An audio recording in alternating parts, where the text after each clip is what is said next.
to trial. Take it to trial. Welcome in, grab a seat, hit the like and subscribe. Cause Sweet Peas on the mic with that spicy little vibe. Got the courtroom streaming in the chat, going wild. We're debating heavy topics, but still laughing like a child. From objections to confessions to the judge's side eye. If it's justice and it's messy, we gon' talk about why. Every day's a new case, every moment's a ride. And when Sweet Peas in the building, we be learning with pride. My eyes on deck, keep the room running smooth. Film free therapist, you know, keeping everyone in the groove. Right to with the facts, pretty brown girl with the sass. Moreldia and Fowler keep the peace in the chat. But Jason walks in and the ladies collapse. Chocolate, take it to trial, where the truth gets loud and the laughs run wild. Sweet Peas got the spice, she's the queen of the aisle. Chat fam rolling deep, we've been here a while. Lights on, mics up, we gon' do this right. Take it to trial, every day, every night. Take it to trial.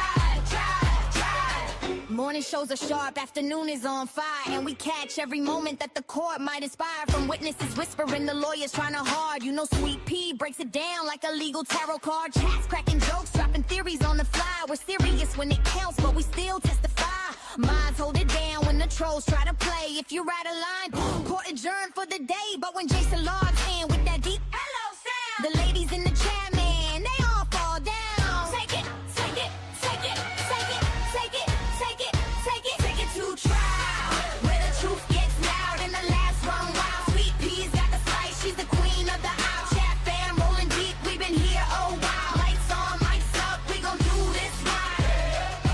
Take it to trial, every day, every night.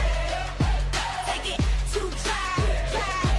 When the sun goes down and the cases get deep, after dark gets spicy, no secrets to keep. Taboo topics, big laugh, slap, happy crew. Sweet Pea says behave, but we never really do. It's opinions, confessions, stories untold, but we handle it with heart like the chat made a goal. Hey! Take it to trial, from day to night and every wild mile. Sweet Peas nearly strong with her trademark style, and the fam in the chat always makes it worthwhile. Turn it up, show some love, hit the like on sight. Take it to trial, yeah, we live tonight. Take it to trial, yeah, we live tonight. Take it to trial.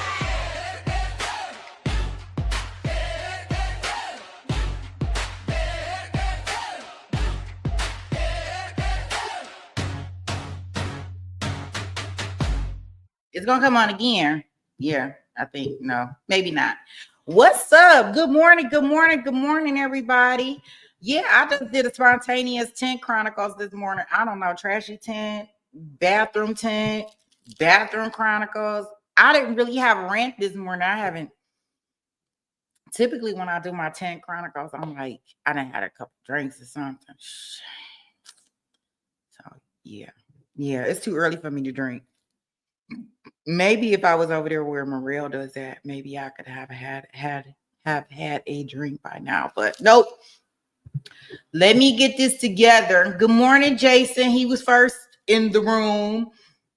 SD still sleep. You beat her. Good morning, Morelda. I have no clue where you were at. I seen you messaging me. Yeah, so I don't know where you were at. You were not where you're supposed to be. That's what I could tell you. But good morning. Good morning to you.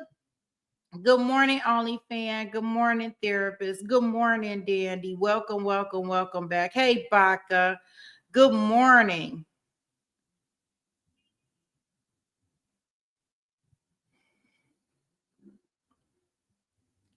Good morning. I'm so glad that everybody made it over here. In order for us to start our case today. Oh boy. I tell you, this guy, even Stevie say he go, I'm hanging today. I'm in the chat, y'all. Welcome, welcome, welcome. I'm so glad that you were able to come over here with us, hang out with us for today. And hopefully you'll come back. Okay, what? Y'all. Oh boy, here we go with this guy again. Like, I don't know how to explain how, you know, so over him I am. But I am over him. Oh, I knew that was something I needed to talk to y'all about. Dang it. See, yeah, I'm gonna have to use my notes. That's what I was supposed to talk to y'all about in the doggone tent. I'm such a goofy sometimes. I was supposed to talk to y'all about the little Bortland. That's okay. I'll do that later. I won't mix that with this, but we'll do that at a different point in time. I knew it was I was supposed to talk to y'all about Bortland. He got a hearing that's coming up today. Dang it. I'm gonna have to look and see what time his hearing is because I do want to tap into that hearing.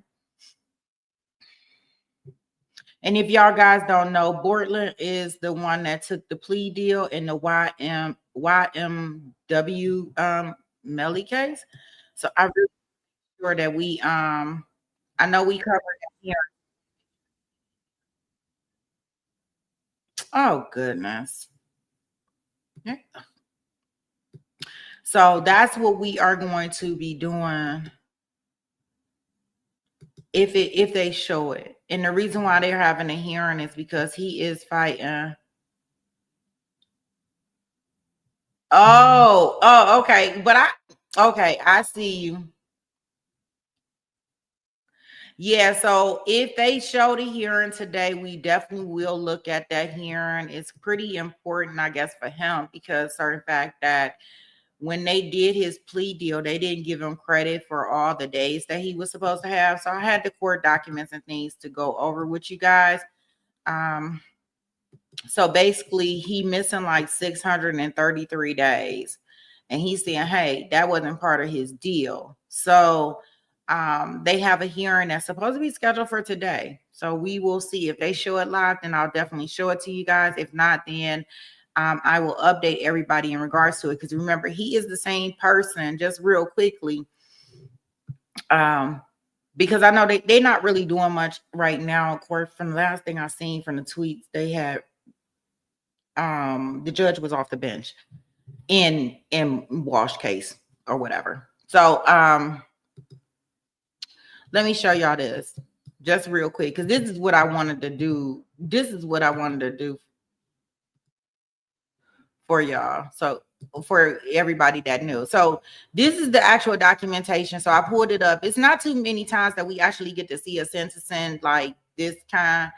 So it kind of tells you, you know, the defendant is in custody of the Department of Correction. Is it tell you the term is 10 years and then it has the 6 years right here, right? So he basically got the 6 years, but the problem comes in credit. They're saying his jail credit is only 707 days, and he's arguing and saying that, hey, no. We agreed to over 1,300 days. So that means 633 days is missing. Now, it's not just a simple error because it has something to do with Florida's law regarding how his days are credited to him. So that's why they actually have to have another court date. So just right here. So here's the motion that his attorneys filed. It's a motion to correct and modify sentence. It says, comes now, the defendant, Cortland Henry, through undersigned counsel, files a motion to correct sentence or alternative motion to modify and reduce the sentence, you know, per the rules. So on September 9th, 2025, he negotiated a plea deal. The defendant entered a plea of no contest and was adjudicated guilty in a sentence of 10 years in Florida State Prison, followed by 6 years of reporting probation, concurrent with the same sentence in case number this. Now, the defendant was awarded 707 days of credit for time previously served, but the problem is that he's saying he should have been awarded 1,340 days. So that puts him short. So that's why they are having this hearing to see if these cases kind of run concurrent together. So if they have that hearing, if it's televised, I will. Okay. Now, so we'll keep an eye out on that. Let's get to our business at hand this morning.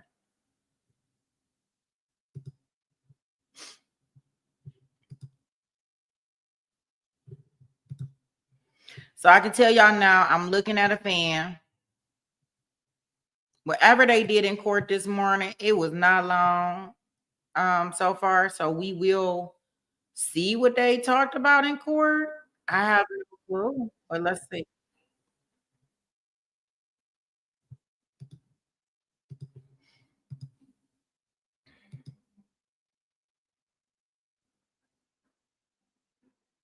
Yeah, so I don't think they talked about much this morning, but we'll go in and see. They'll eat up whatever TiVo time we thought we had. Yeah, I know. I know. Send me like, really? That's why I wasn't even in a rush to. I mean, I was rushed to get out of the tent because of the certain fact that my booty be hurting. My buns. I don't have buns of steel, so my buns they be hurting. You say you think the rest can take a rest at any point in time? Yeah, I agree. So let's do this. Because we already know they kind of at a sidebar. Let's see what they went in there and why they at a sidebar. If I can see those ones in Sweet Pea Gangs, we'll go ahead and get in the courtroom. In the meantime, I will look in the back to see if we find anything that resembles that we're gonna have a Borland hearing because we do want to get in there and kind of see what's gonna happen. You know. How many licks does it take to get to the center of the y'all know this is my microphone. This is gonna be my microphone.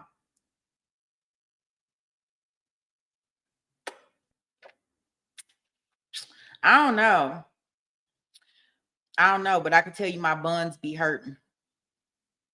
Yeah, buns, peaches, whatever you want to call them, they be hurting.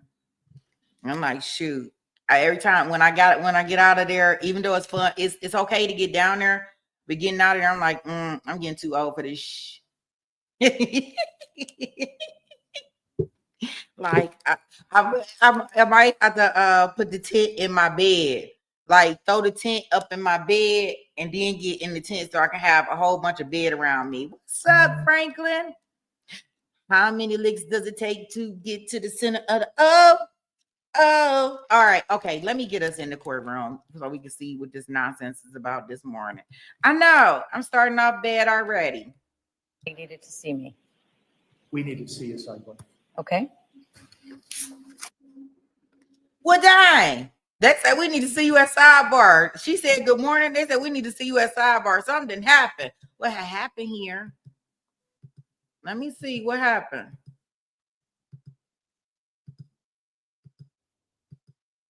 God, he is such a creep. Just looking at him, he is such a creep. He looked like a creep. Y'all say, what does a creep look like? It looks like this.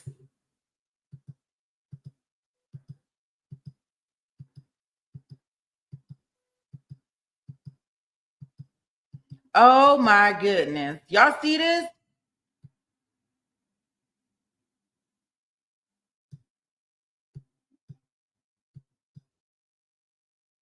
What a waste.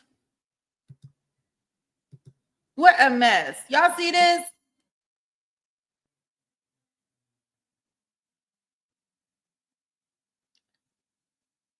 So they literally came into court. They said, good morning. How are you? Sidebar. Sidebar. Okay. Let me tell y'all what I got. Now, this is a mess. Okay, let me read some tweets.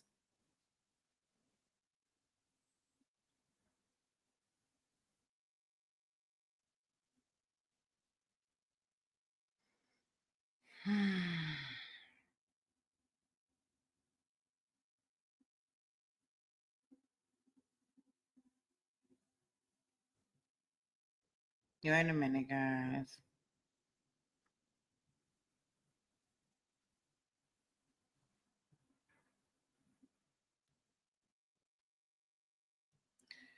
So I guess when she came in, she said, "Good morning. Court is back in session." The judge says, "Someone needed to see me this morning." Tempton said, "Yup, me." And with his arms crossed, quietly said, "It was us, and we need to see you at sidebar. I don't know what happened." And it says, "Court adjourned." Okay, that was yesterday.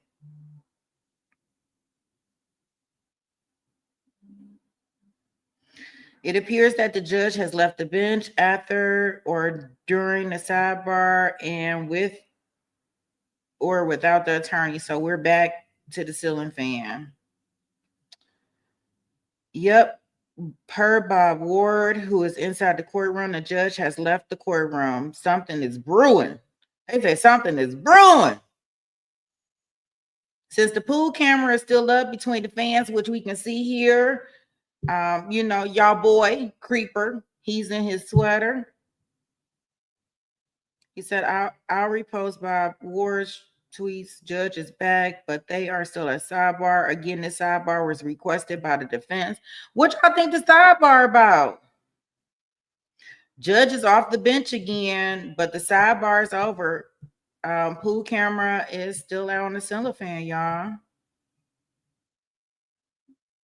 Okay, so that's where we at. Okay. So that's the last tweet that I got in regards to it. But how many licks does it take to get to the center of the oh, wait a minute.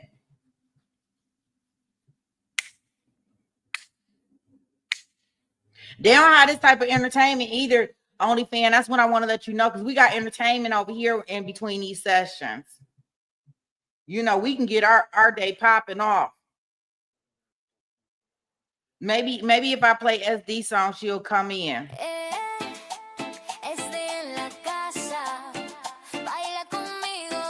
Unmuted. Oh, they unmuted.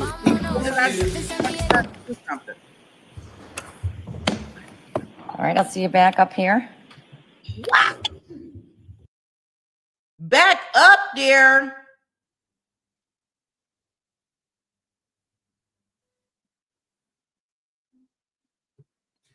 You tired of my thing? How many licks does it take to get to the center of the I thought they was done, but I guess they not. Okay, let's start our party. We got stuff to do over here. We can get it together over here.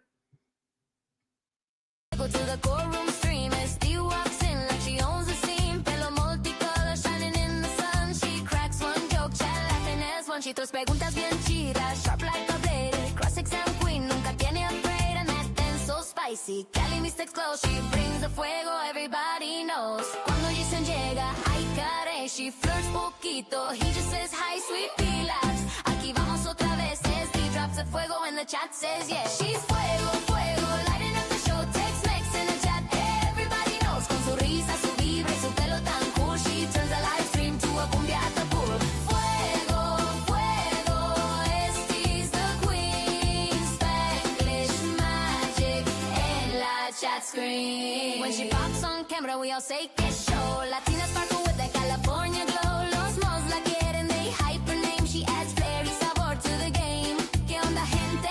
And here comes the fun. El chat se enciende like under the sun. When she teases Jason, boy, behave. But without a chaos, this chat ain't the same. Bailalo, mija, with your Tex-Mex vibe. Bring the cumbia flow, keep it alive. SD with the groove, don't ever stop. Shake up the stream till we're all on top. She's fuego, fuego. Let her up the show. Tex-Mex in the chat, everybody knows. Con su risa, su vibra y su pelo tan cool. She turns the live stream to a Latin dance floor. Fuego, fuego, SD's the queen. Spanglish magic en la chat screen. Each girl sparkle, courtroom delight. SD keeps the chat shining bright. Sweet pea, the mods, we all agree. Take it to trial, ain't the same without SD.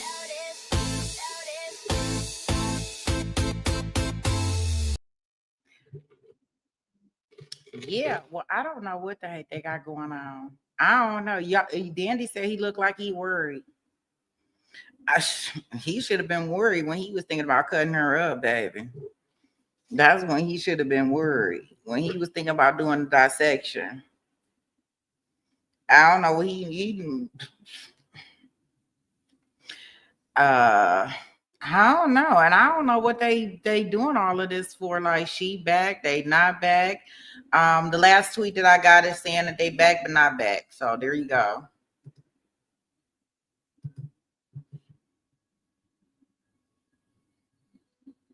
Let's see here.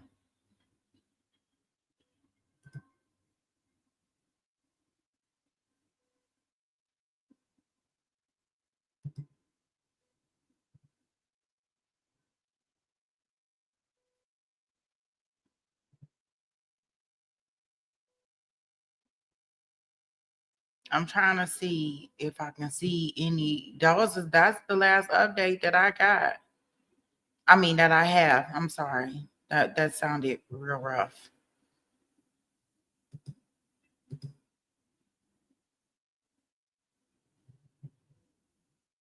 Don't be scared now. That's all I can tell him. He should have thought about all of that before he got himself put in this position. Let me see if I see anything else that's going on out here.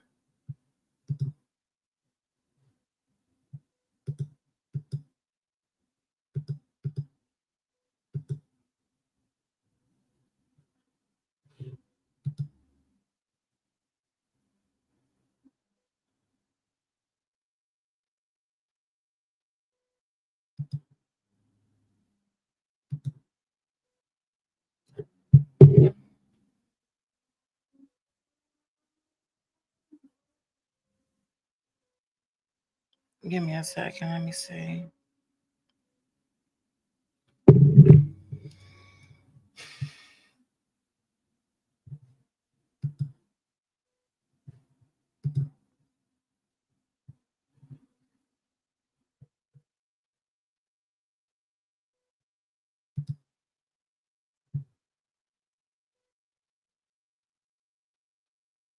Mm.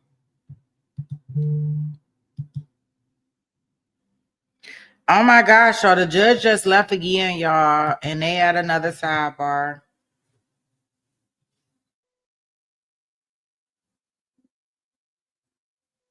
I can't believe they've been doing this for the last hour. They must really got a real issue that didn't nobody was able to address last night. Okay.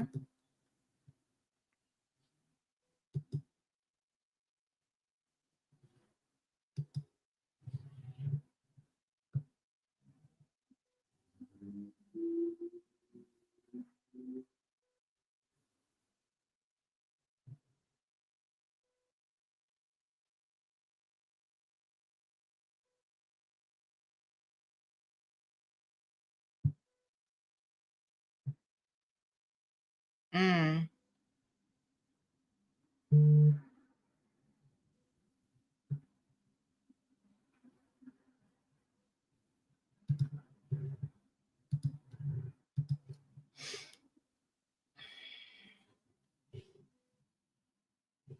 Let me see. I'm just seeing what else is on out here. Wait a minute.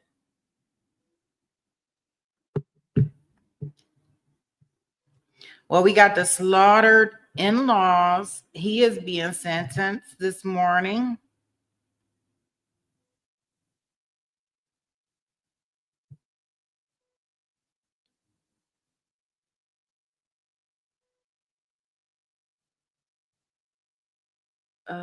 What else we got?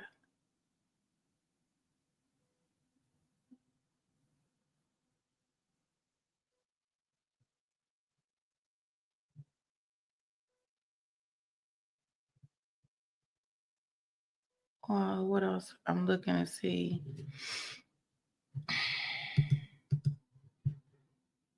Because I tell you, as soon as I put on a track, maybe I should just put on a track.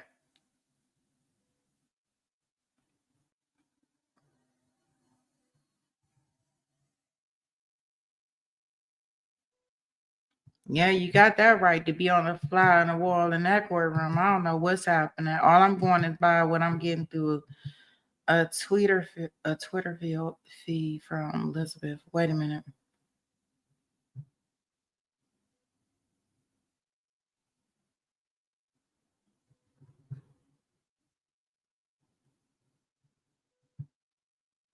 I don't tell him what he done did, what they done did.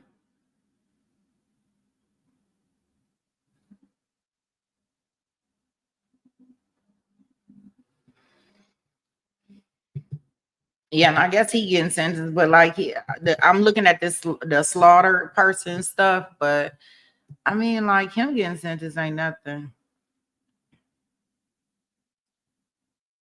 I don't think he can. I don't know if he can plead. I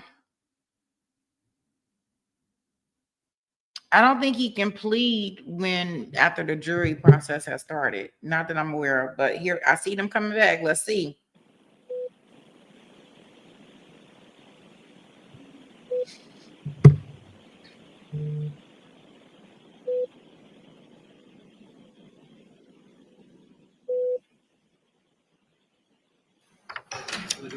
Yes, we are. Thank you.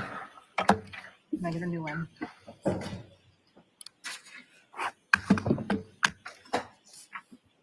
So Tipton, you want this back? Yes, please.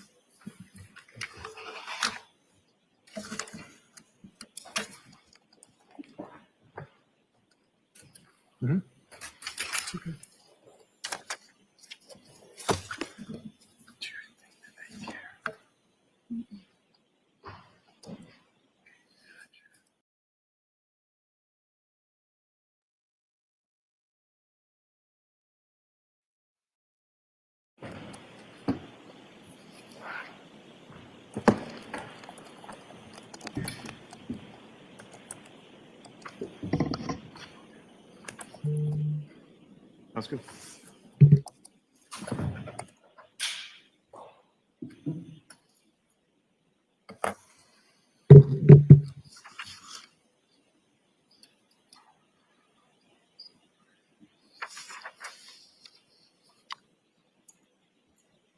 Madam Clerk, do you have the list?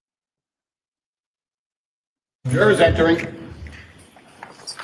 Hear ye, hear ye. P. Diamond has entered the chat.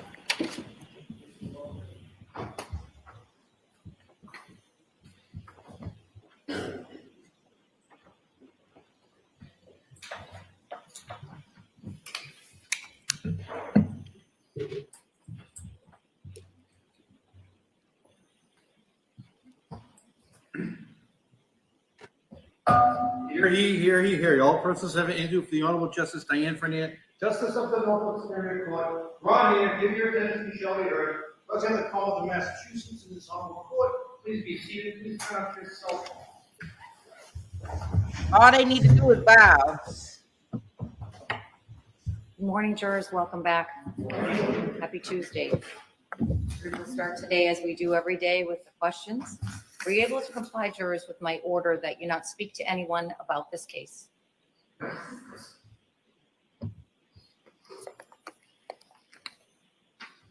Be able to comply with my order that you not do any research about this case?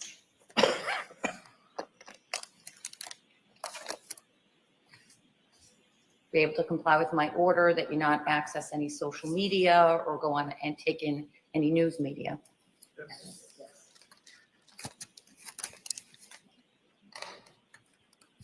And you still all have open minds? No, my mind is not open. My mind has been closed. Thank you, all jurors. For the record, all jurors answering in the affirmative to all 4 questions. We can have the witness back on the stand.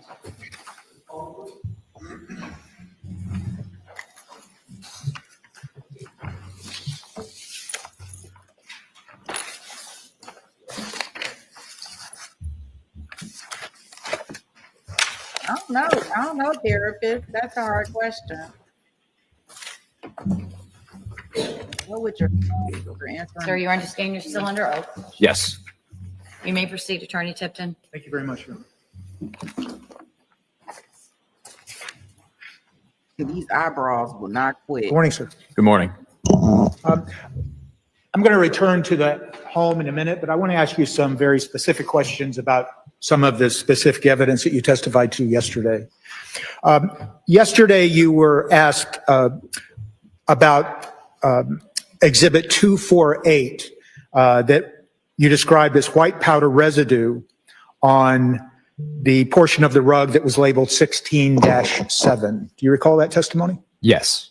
And this white powder residue, that has nothing to do with what we were talking about on cross-examination about this white coloring or discoloration up in the second floor bedroom, correct? That's completely different. Yes, completely different. And I think I heard you say on direct examination that the white powder residue on Exhibit 248 had been sent out to another unit? Yes. Examination? Correct. And was that the arson unit of the? Yes. And right now, as you sit here, do you know what that white powder was? Yes. And what was it? From what I recall from the report, it was baking powder. Okay, it's baking powder.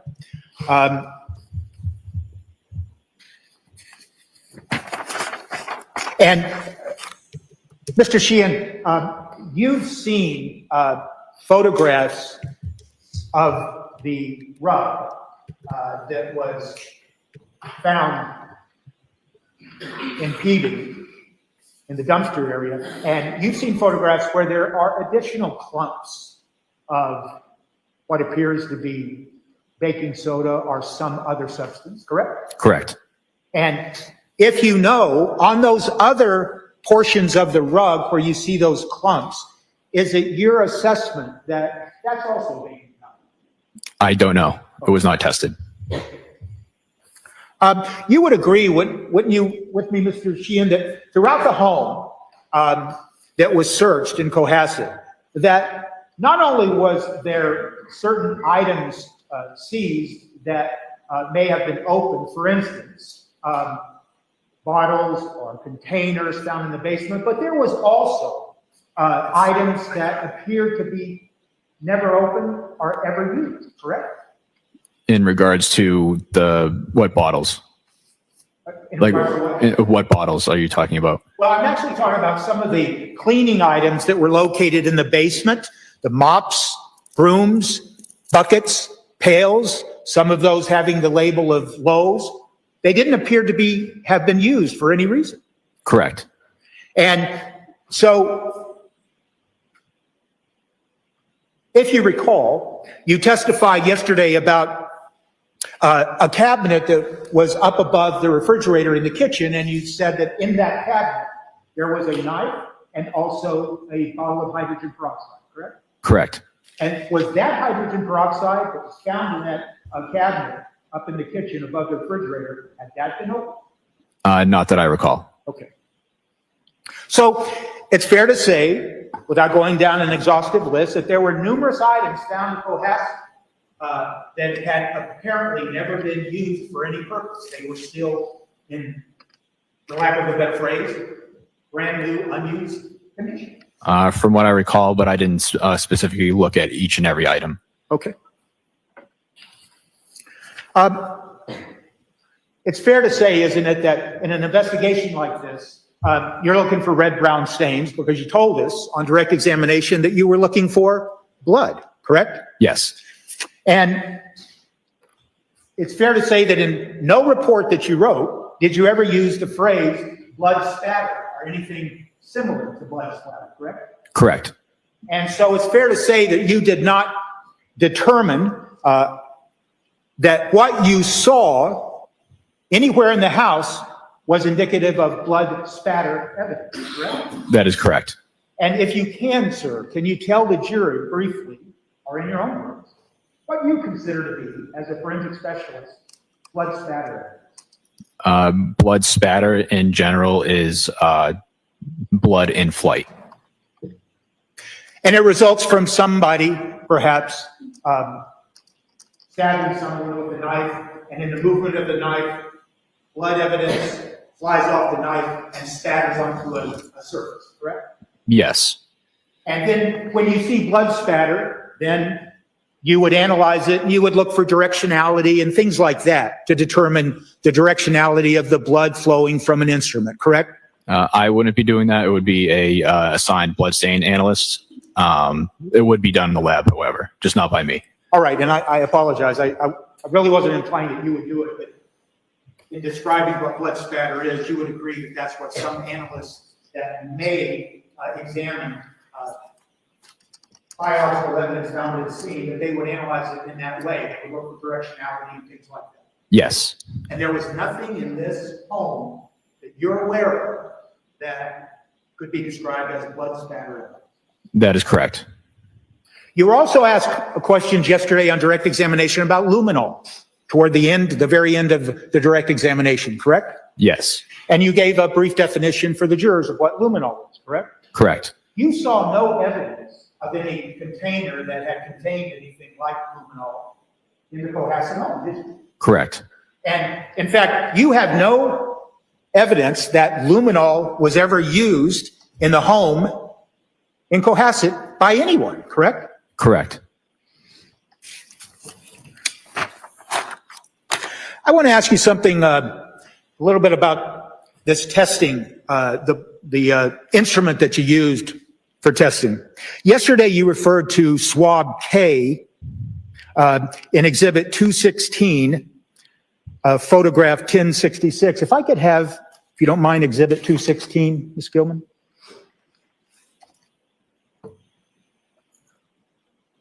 And those are the swabs that you would then use, that you collected from some of the basement floor stains, the A through G, correct? Yes. And could I now have Exhibit 217, photograph 1067? What we saw yesterday is, that is a Ceratec instrument, so to speak, that the Mass State Police uses to then analyze something like a stain you would find on the floor, like you did in the basement, to determine if it was blood, correct? Correct. And in fact, you tell the jury, when you talked about screening tests and confirmatory tests, was that the screening test or a confirmatory test? This is the confirmatory test. Now, there are certain protocols that you, as a forensic analyst, have to use the Ceratec product, right? Yes. And without going into it, I think it's fair to say, and you tell me if I'm wrong, whenever you use that instrument, you used it correctly, didn't you? Yes. And you don't have any reason to believe that the results that you relied on in testing the biological evidence in this case, that the evidence that flowed from this Ceratec instrument was erroneous, correct? Correct. You would agree, wouldn't you, that these instruments are very sensitive, correct? Yes. And the protocols actually suggest in using this instrument that you shouldn't use a liquid that is undiluted because it may overwhelm the instrument. So you dilute it, correct? Correct. In fact, the sensitivity of the Ceratec HEM instrument that you used, by the way, HEM, H-E-M, does that stand for hemoglobin?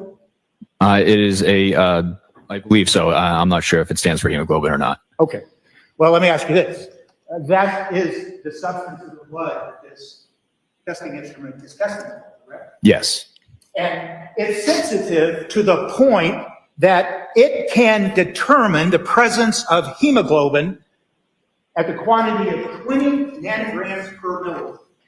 That's what it says in the protocols, right? It sounds correct. I would have to review the protocol. Okay.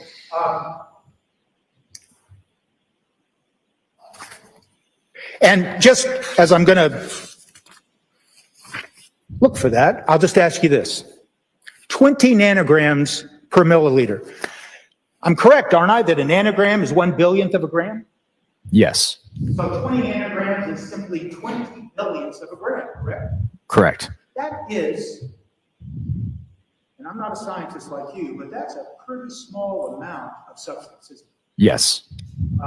It's something that you can't even see with just your plain old eyes, right? Correct. So it's fair to say that in checking this home for blood evidence, that you were using an instrument that if you swabbed an area of the home, you could detect the presence of hemoglobin if it only was there in the amount of 20 nanograms per milliliter, correct? Correct. And the only place in this home in Cohasset that you found anything of blood evidence of significance were those areas you told us about in the basement, correct? Correct.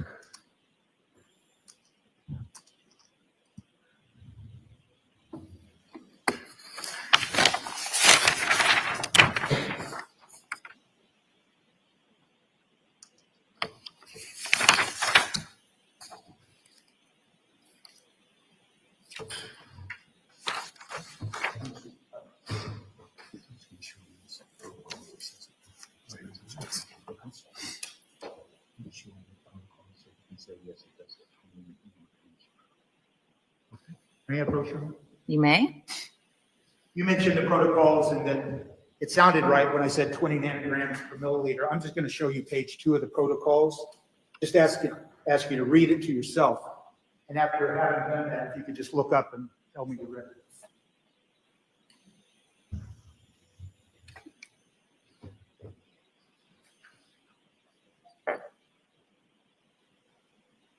You ready? Yes. So having reviewed that document, do you recognize that document as protocols applicable to the blood testing history we've been talking about?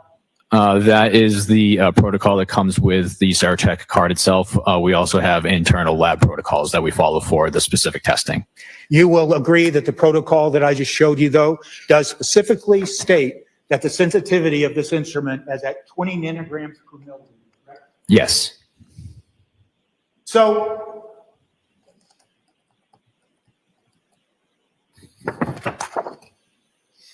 when you collect biological evidence at the scene at Cohasset, you're not trying to quantify what it is you're finding, correct? Correct. So it can be a very tiny amount, correct? Yes. And that tiny amount, and we're talking about something of 20 nanograms per milliliter, you didn't find anything, even in the amount of 20 nanograms per milliliter in that upstairs bedroom we talked about yesterday, correct? Correct. And it's fair to say as we moved through the house, we didn't find anything, a minuscule amount of biological evidence of hemoglobin on the stairway, correct? Correct. Nor did you find it in the living room area that you examined, correct? Yes. Yes, no, you did not find it. Correct. That's fine, it's my fault. And you did not find it anywhere in the kitchen area, correct? Correct.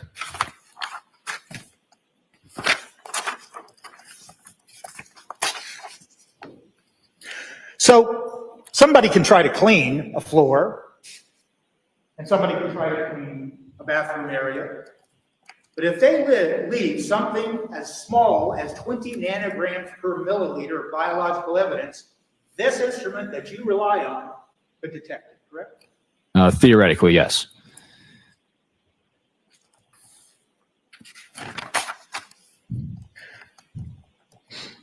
Could I have exhibit number 97, please?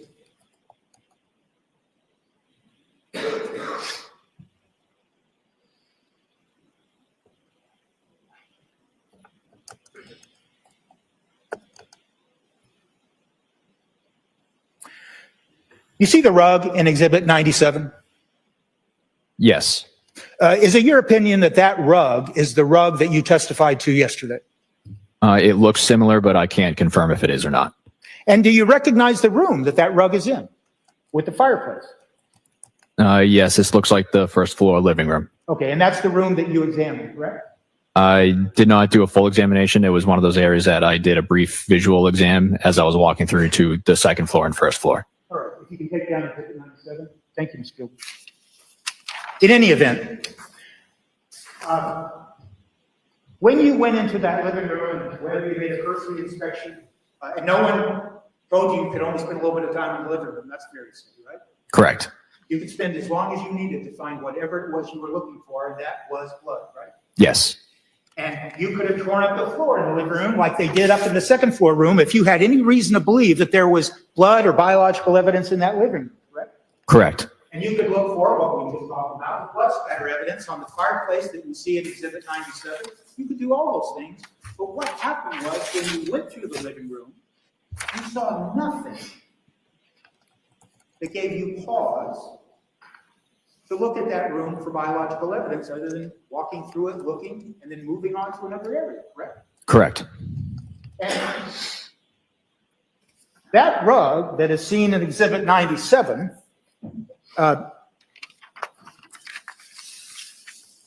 lying on the floor, there was simply no evidence on the floor area in front of the fireplace that there was any biological evidence of any significance. And when you, right, let me cut that off, right? Correct.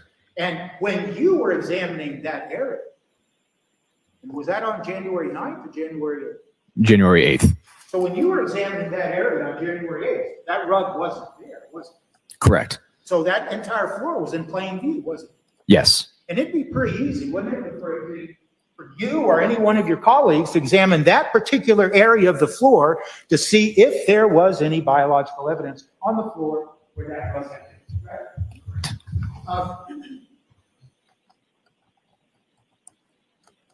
And you testified yesterday extensively on direct examination that there are numerous parts of pieces of rug that you examined, and you told the jury about the red-brown stains you saw on that rug and those pieces, correct?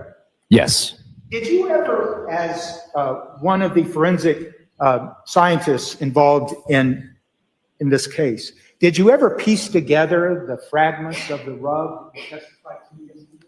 I did not. That would not be my unit if it was requested for analysis. Do you know if anybody did in the Mass State Police crime? Not that I'm aware of.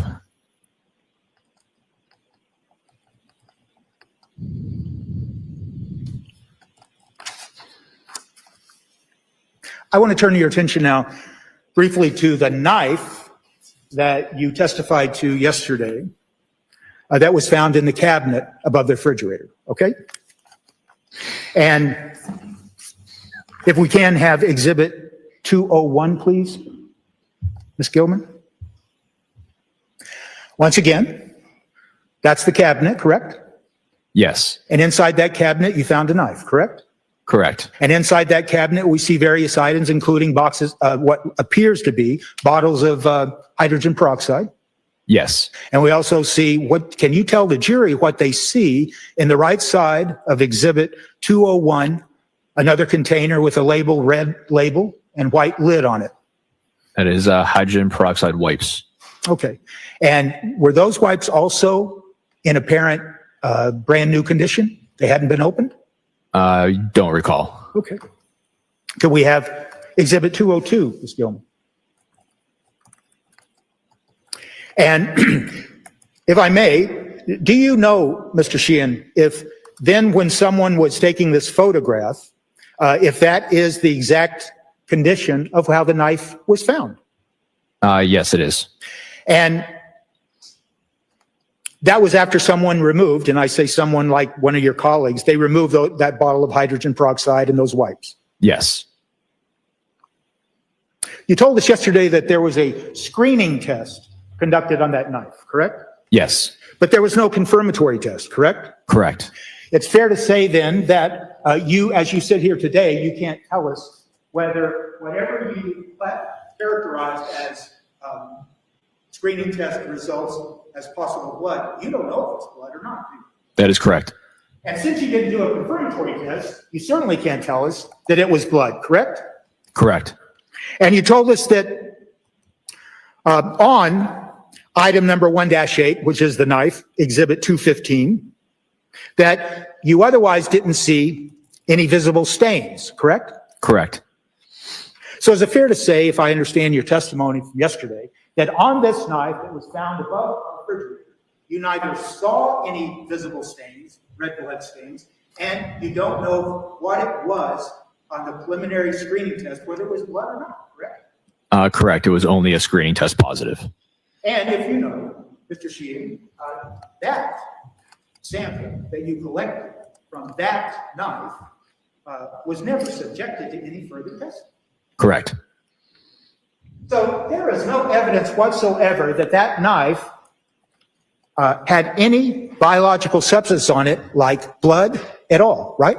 Aside from the positive screening test, no. But the screen test doesn't tell us it's blood. That is correct.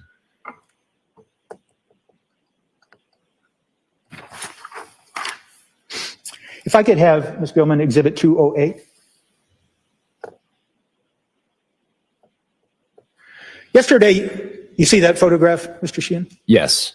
And you described that as the bottom basement step in the Cohasset home, correct? Correct. Do you know how that step came to become broken, or however you want to characterize it? I was notified that someone, when they were doing a preliminary search around the house, had stepped on it and it broke. Okay. And so you don't know if it was cracked before that person you just described actually then completely broke this stair, do you? I don't. You have no idea, as you sit here today, what condition that stair was in when it then thereafter was reported as being broken by, I'm just going to say, one of your colleagues or one of the Mass State Police people? Correct. But you did say that there was a blood stain that's indicated there on the bottom piece of wood lying on the concrete floor. It was a red-brown stain. I did not do confirmatory testing in the lab on this one. Okay, so we don't know if that stain is indicative of blood or not. It is indicative of blood, but so it had screened positive, but no confirmatory testing was done. Okay, but you can't, it could be blood though. Yes. Okay.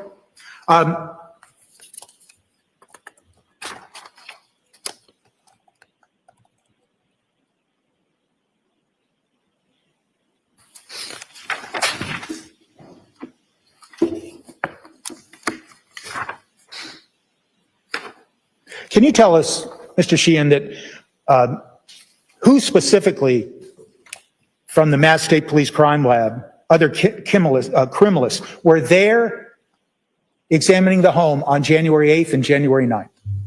On January 9th, briefly, Davis Gould was there before he had went to do the Volvo and to do the examination at the trash collection site. And also, do you know a trooper named Stephanie Devlin? Yes. And she was there, correct? Correct. She's assigned to the crime scene services section. She's the one that took majority of the photos. All right. And she was involved in also not only taking the photos, but was she also involved in conducting and assisting in conducting latent print examination? Yes. And who else was there? I would have to refer to my notes. There was a large amount of people there from both the crime scene services section and the detective unit. Do you know of anyone named Sullivan? Heather Sullivan. Well, there's two, I guess. Heather Sullivan. Tell us about Heather Sullivan. She was assigned to the crime scene services section, and I believe she was the one who took photos of everything at the trash collection site. Okay. Are you familiar with any other Sullivan who is a trooper that was at the scene examining the home at Cohasset? Not off the top of my head. All right. And could you just estimate, as the best you can from your memory, how many people from the Mass State Police were there examining the home? Let's start on January 8th. I would approximate about 10. And how about January 9th? Once again, we understand it's approximation. I'd say about 15. And it's fair to say that both on January 8th and January 9th, that those people were there for all day doing their work, correct? Correct. And their work included looking for any evidence and examining every single room in that house for it, correct? Correct. When you differentiate between the crime lab and crime scene services, can you just briefly, once again, tell the jury the difference between the two units? So the crime scene services section is essentially the sworn division of criminalistics. They do all of the testing for fingerprints and any type of impression evidence, as well as documentation with both photo and video. We are both criminalistics and crime scene services are under the umbrella of the crime lab. So they're trained professionals with combined years of experience looking for any and everything that could be significant in the investigation of a case, correct? Is that fair to say? Yes. And when you're working with groups like that, number of people, 5, 10, is it fair to say that when you get together at a crime scene or where you think a crime was committed, collaborate. You can talk with each other about what you saw or what you might not see. Is that fair to say? Yes. And it's fair to say that in the course of an investigation like this, you would then review perhaps your colleagues' reports or their notes, so you have a better idea of the entire scope of the investigation. Correct. And you rely on those reports, don't you, to be accurate and to reflect what was found at a scene, correct? Yes. And so there's something called field notes that you and your colleagues fill out, correct? Yes. Those field notes are handwritten, correct? Yes. And what you do is and tell me if I'm wrong, you fill out specific things in handwriting as you're making observations, or shortly thereafter, and then later on, you take those handwritten notes and you put them into a typewritten report, correct? Correct. And those field notes are included in the file, and the case-related file, the criminalist file, the CSS file, regarding a particular case like this one, correct? Correct. Now, yesterday, I asked you if you were aware of the fact that in one or more rooms, if baseboards have been removed to examine a particular room, correct? Correct. And I apologize. I implied that it was one of your rooms.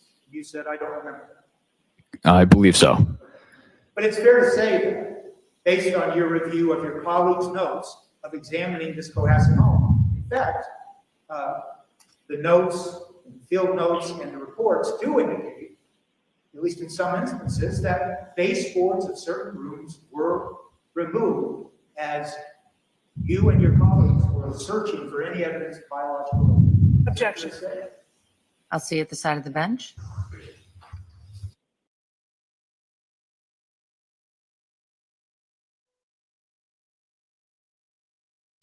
See us at the side of the bench for what? Oh gosh. You know, I was just sitting here thinking when we were talking about the questioning that we get in front of defense attorney. Do you guys think that in some instances that they ask many and plenty of questions to, I mean, we know, I guess, in order to confuse the jury or to kind of mix up stuff so the jury can be confused in regards to or forget about what was said or the answers that were provided on direct. Hey, Cynthia, good morning, honey. I just want to know what y'all thoughts are in regards to something like that, because that's what I'm thinking when I look at this type of stuff. I am still in the background kind of trying to find out if we can find out some information in regards to the Bortland hearing. It was supposed to be at 8:45. Okay, reasonable doubt by any. I mean, it just seems like they just want to keep talking and talking and talking. And I guess that's the reason for the whole redirect, right? To kind of refresh the memory of the jury. Because I'm like, well, you know, listening to him and all this crap he talking, I done forgot what the doggone what he testified to on direct.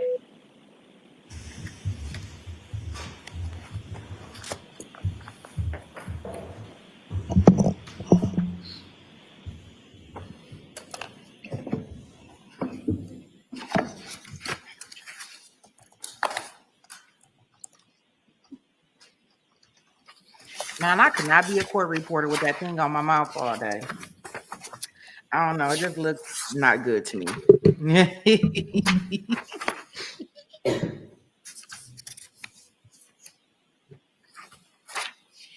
All day holding something up to my mouth. My jaws would be tired. Boy, oh boy.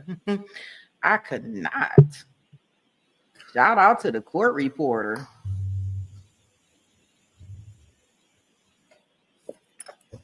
Judge, before I ask this next question, I think maybe I come to sidebar. You just left the side. Yes. You So, may. you don't even know what questions to ask. You got to keep running up there to the sidebar.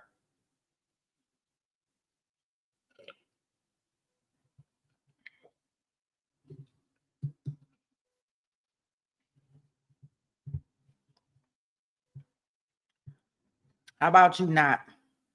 How about you not need to come up here?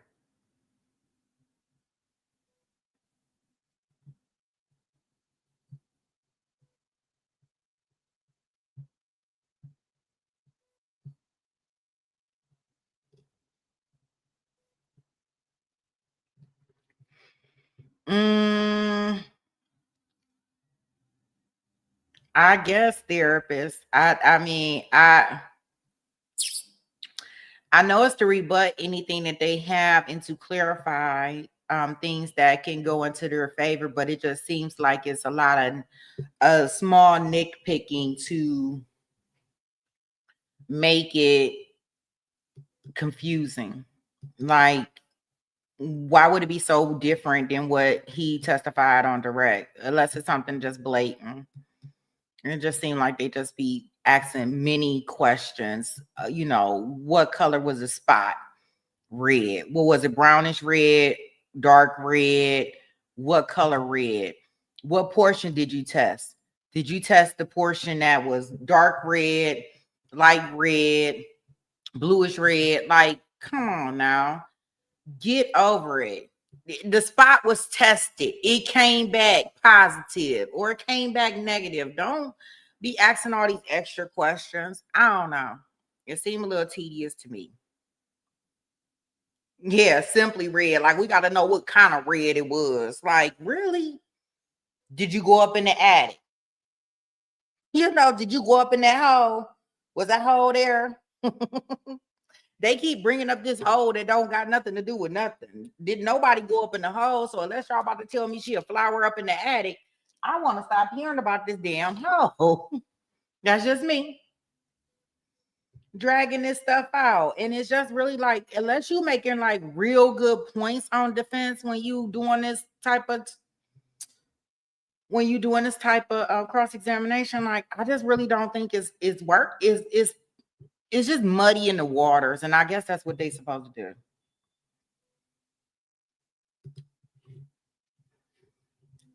I mean, like, I'm gonna leave that alone.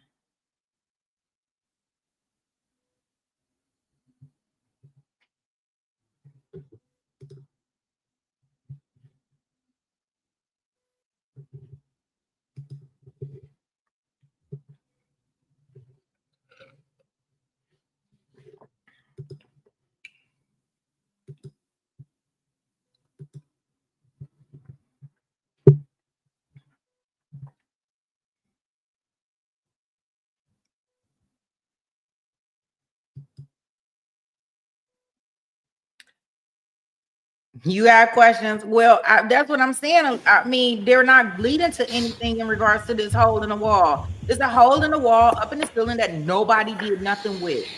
So now what? Mr. Sheehan, you told us a moment ago that you do collaborate with your fellow colleagues at a scene like this. Yes. And that you do review their reports and their notes so you get a better picture of the entire scope of the investigation, correct? Correct. And you said you acknowledge that you know who Trooper Devlin is, correct? Correct. And did you in fact review her reports in conjunction with all your other colleagues' reports specific to the examination of the home at Cohasset? Yes. And it would be pretty important, wouldn't it, Mr. Sheehan, for you to look at something in this particular home, Cohasset home, on January 9th, and it would be important to you to know that that's something like discoloration on the floor that you observed on January 9th had not been observed there on January 8th. Would that be important to you in assessing the scope of the evidence that you keep looking at? In regards to my examination, I don't believe so. Do you recall reviewing Trooper Devlin's notes regarding whether the discoloration on the second floor bedroom was not seen on January 8th? I would have to actually review her notes again. I definitely reviewed her report, but in terms of her actual field notes, I did not review. I ask for the court's permission to approach the witness with the report. I'll see you at the side of the bench. They can't even get through him. Everybody want to know more about the hole, but nobody, when they doing their questioning, nobody is getting to the point of the hole. Not to say that that's what he questioning him on now, but I don't know. Do y'all think it's gonna be an aha moment and the defense be like, oh, well, y'all just didn't check everything appropriately and she was up in the ceiling in the hole? I don't know. I don't know what relevance. From my understanding from the shows that I've watched, the only reason why the hole is mentioned in the entire case is because they are trying to say that they inspected and reviewed and looked at everything possible. And that's why the hole was mentioned. And that's why we heard from it. Heard about it, I should say.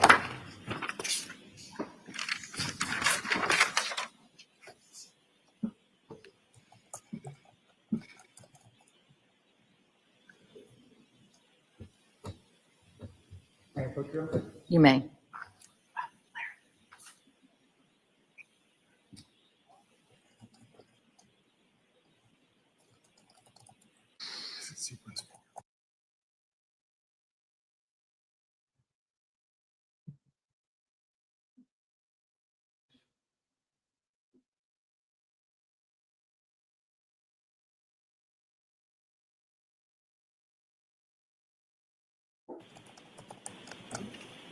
Debbie. Yes. Thank you. Mr. Sheehan, I'm showing you a 2-page report. Can you just tell us if that report indicates whose report it was? Yes, it does. And whose report is it? Trooper Stephanie Devlin. And that would be one of the reports that you just told the jury that would be one of the reports you'd review in the context of the investigation you did. Yes. And I would ask you, if you would, sir, to read to yourself this second numbered paragraph. Just read it to yourself and then look up and tell us when you're done.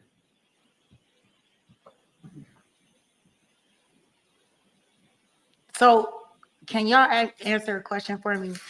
Oh, okay, I'm not going to even ask. I'm going to leave it alone.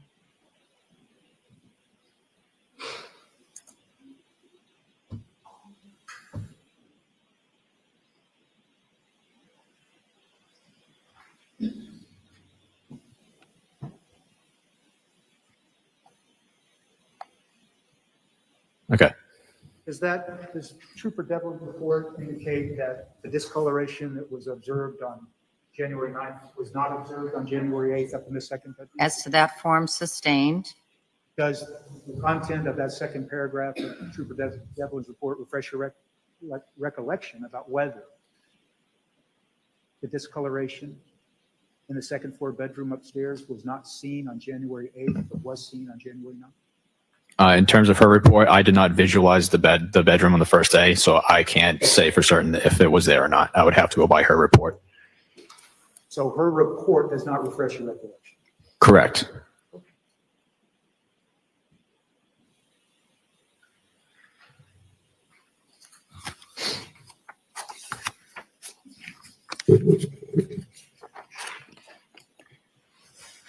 I want to focus now your attention on what was described yesterday as dark gray slippers, item number 9-27.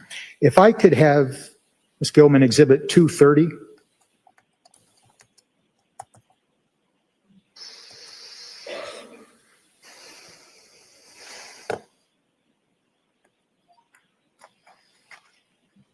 You recognize that, don't you, Mr. Sheehan? Yes. And that is an item that has been marked as 9-27? That is correct. And you described for the jury yesterday that there was red-brown stains on both sides, correct? Correct. Top and bottom, correct? Yes. And you went into some detail on direct examination describing how you took pains to try to collect samples from the interior of Exhibit 230, item 927, to try to find, quote, skin cells. Do you remember that? Yes. And you were purposefully trying to avoid collecting red blood cells or collect samples from what you perceive to be red blood cells. I'm sorry, red blood stains. Yes. You actually used the word control. Do you remember that? I don't. Okay. You did use the phrase to avoid, quote, cross-contamination, correct? Yes.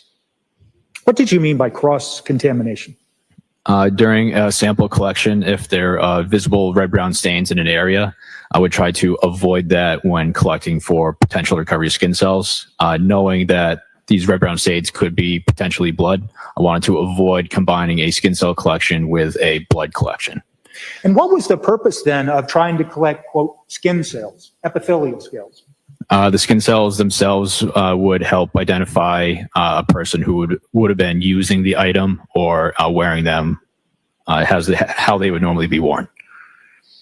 And you have no direct knowledge of how of who these slippers are, do you? I don't. And you have no direct knowledge how any of the red-brown staining came to be onto this Exhibit 230, do you? I don't.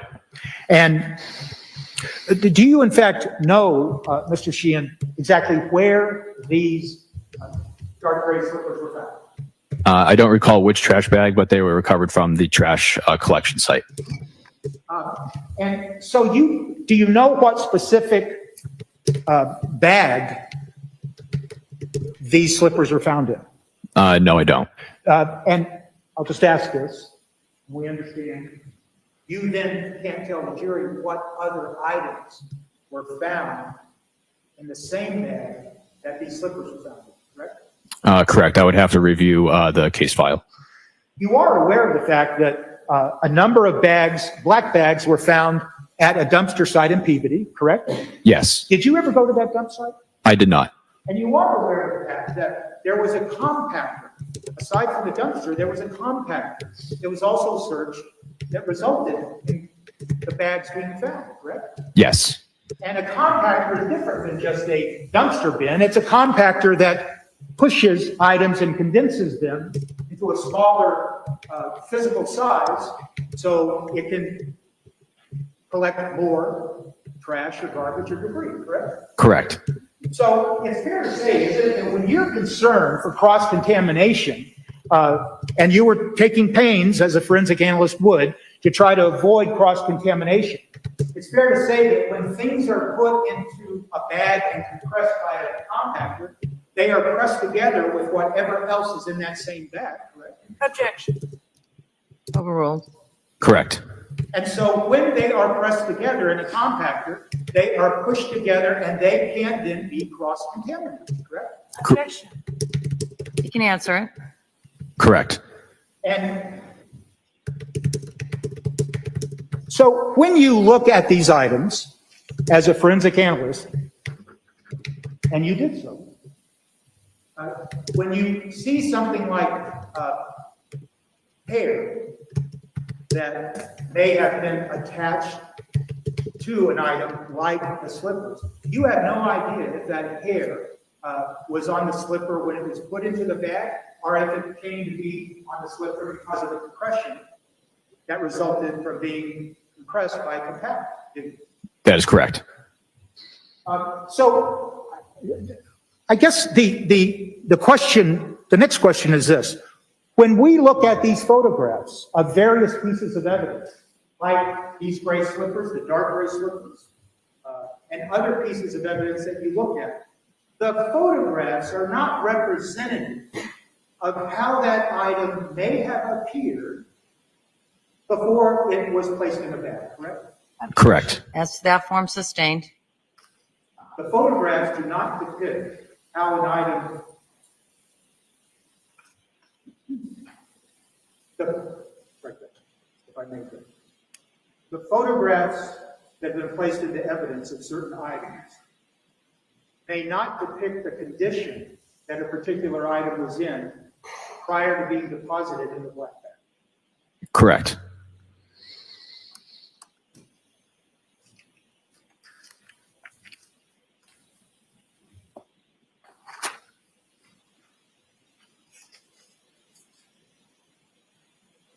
Could you take that down, Ms. Gilman? Thank you very much. And yesterday you testified to some hair that you examined, correct? Correct. And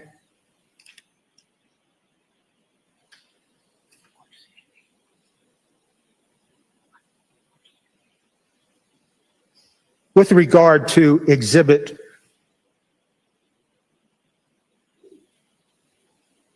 232,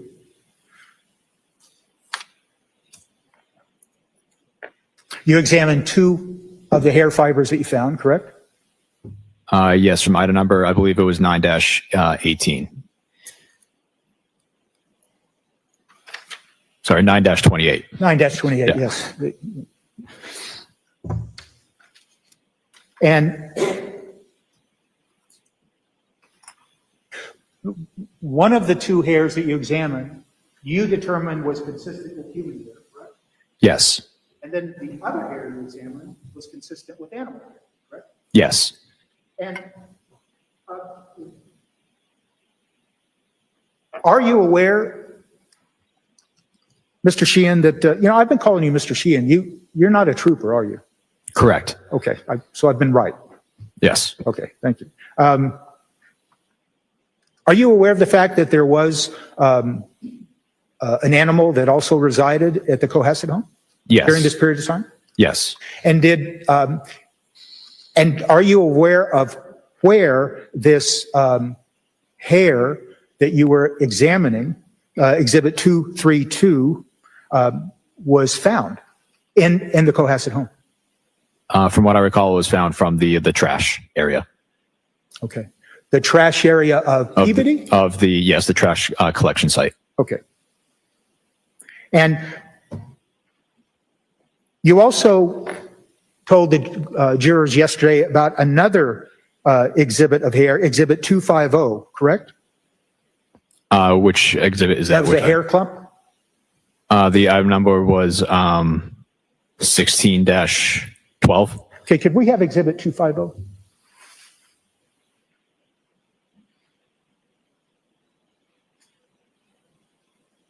Is that the item 16-12? Yes. And that would be Exhibit 250?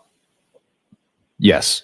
And the hair found in this exhibit, what is that substance that we see in the photograph? I do not know. So it was never examined. No. And of course, it'd be very important to determine if that substance that we see in this exhibit, if that substance that the hair rests on was skin tissue or anything of the sort. Right? Visually, it did not have any visual similarities to skin tissue. Okay. So there's no question in your mind, as a forensic analyst, that that has anything to do with someone's skin tissue. But as you sit here today, you don't even know what it is. Correct.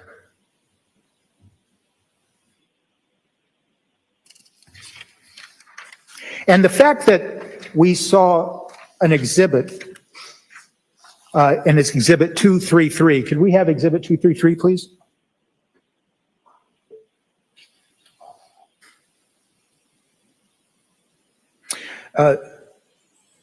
This exhibit was indicative of Exhibit 232, and it's the hair that you described as consistent with human hair, correct? Correct. And it's the root section, correct? Yes. And you'd agree, wouldn't you, that a hair that contains the root, that hair falls out naturally, correct? Yes, it does. And there's nothing to indicate nefarious about the fact that there is a root attached to this hair? Correct. It's just the fact that when you examined this, you examined it with the protocols that you use, and you made a determination based on its structure, as the term you used, that it was consistent with human hair, correct? Yes. When you use that phrase, consistent with human hair or consistent with animal hair, what you're saying is you can't say positively that it's human hair, but it's consistent, correct? With this root, you can confirm it's a human hair. If it did not have a root, it would have to be consistent with. Okay.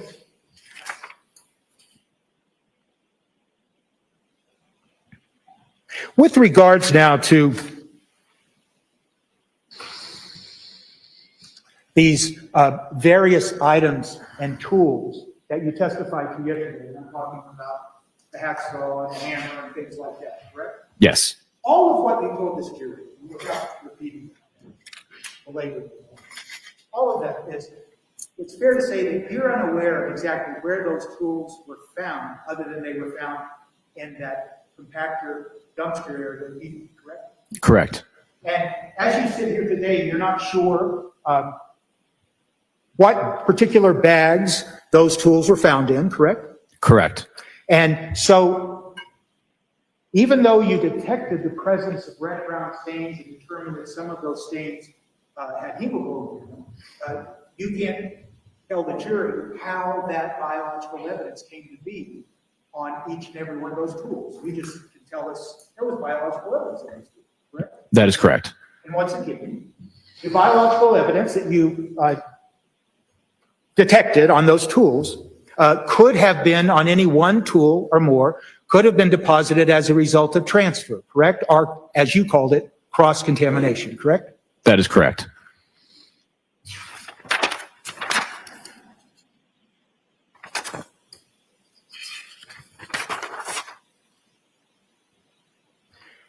Let me just ask you a couple of questions about the testimony regarding a hatchet that you testified to about yesterday, right? Yes. You did detect something that you described as greasy or oily film or something on that hatchet, correct? Yes. You never did examine what that greasy or oily film was, correct? Correct.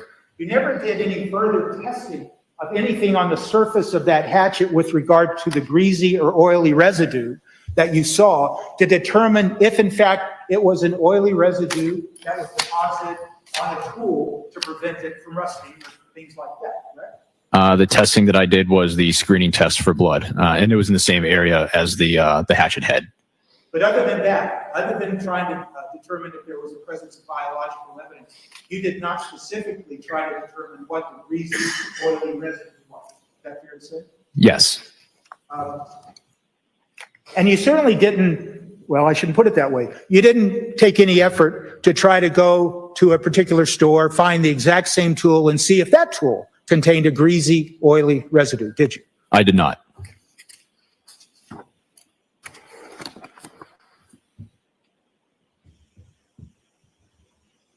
Thank you, sir. Thank you, Mr. Sheehan. Redirect. Briefly.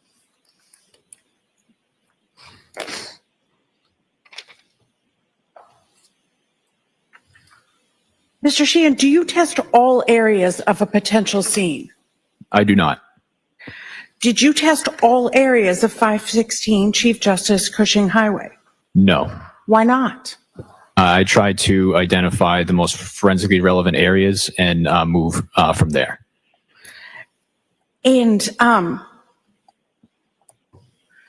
what are the reasons that testing could be negative? It's possible that a particular biological substance was not present, and it's also possible that it was present at some point, was cleaned off, or it is present and to the point where it is not detectable by the tests. So how does cleaning a house impact your ability to find blood or trace materials? If it was thoroughly cleaned, I would imagine the test results would be negative. Does washing the walls impact your ability to find blood? Yes, it does. What type of cleaning materials would impact your ability to find blood or trace materials? Virtually any type of cleaning material, bleach, alcohol, ammonia, anything, even water if it dilutes the sample to an extensive amount. Would hydrogen peroxide impact your ability to find blood or trace materials? Yes. Are there other ways that blood can be destroyed or diluted? Really any type of cleaning materials, as well as environmental factors such as extreme heat. Did you test? Actually, if I could have published for the jury, Your Honor, Exhibit 21.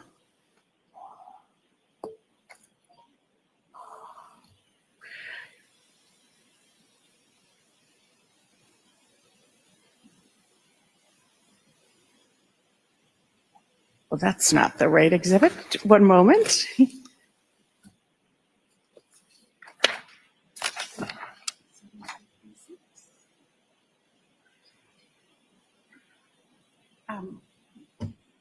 Skimmin, we're looking for 7236. Photo 7236.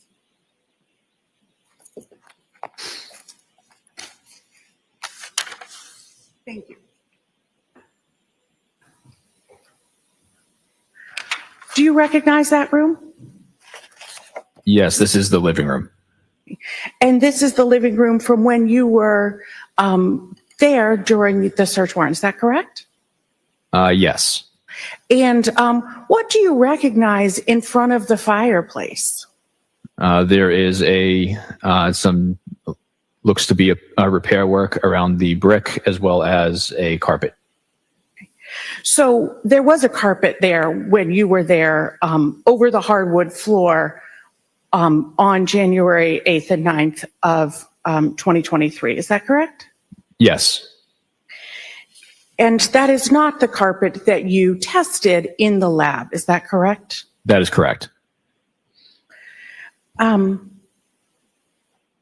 Do you know what the objects looked like before they went into the bags that we just talked about, that you talked about on cross-examination? I don't. And do you know what the objects looked like if they went into the compactor at all? I don't. So do you know where those bags went? The bags were, as far as I know, the bags were recovered from the trash site. I'm not sure where exactly they were recovered from before that. I might have one moment. You may.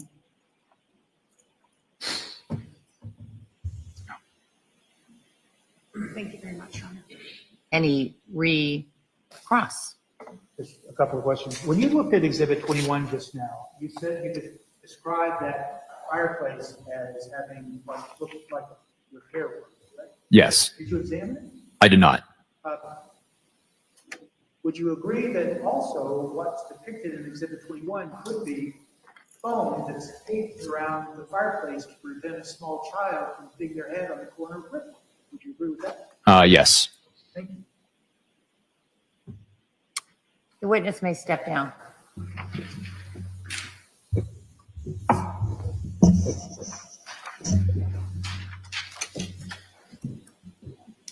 Jurors, in light of our late start today, I'm going to keep on.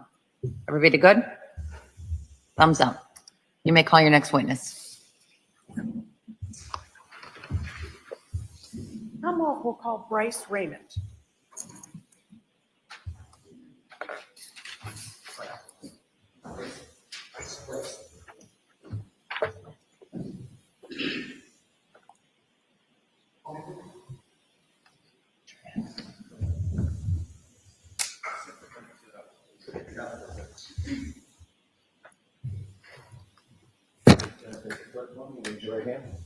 Do you solemnly swear or affirm the testimony you'll give in the cause now and hearing will be the truth, the whole truth, and nothing but the truth, so help you God?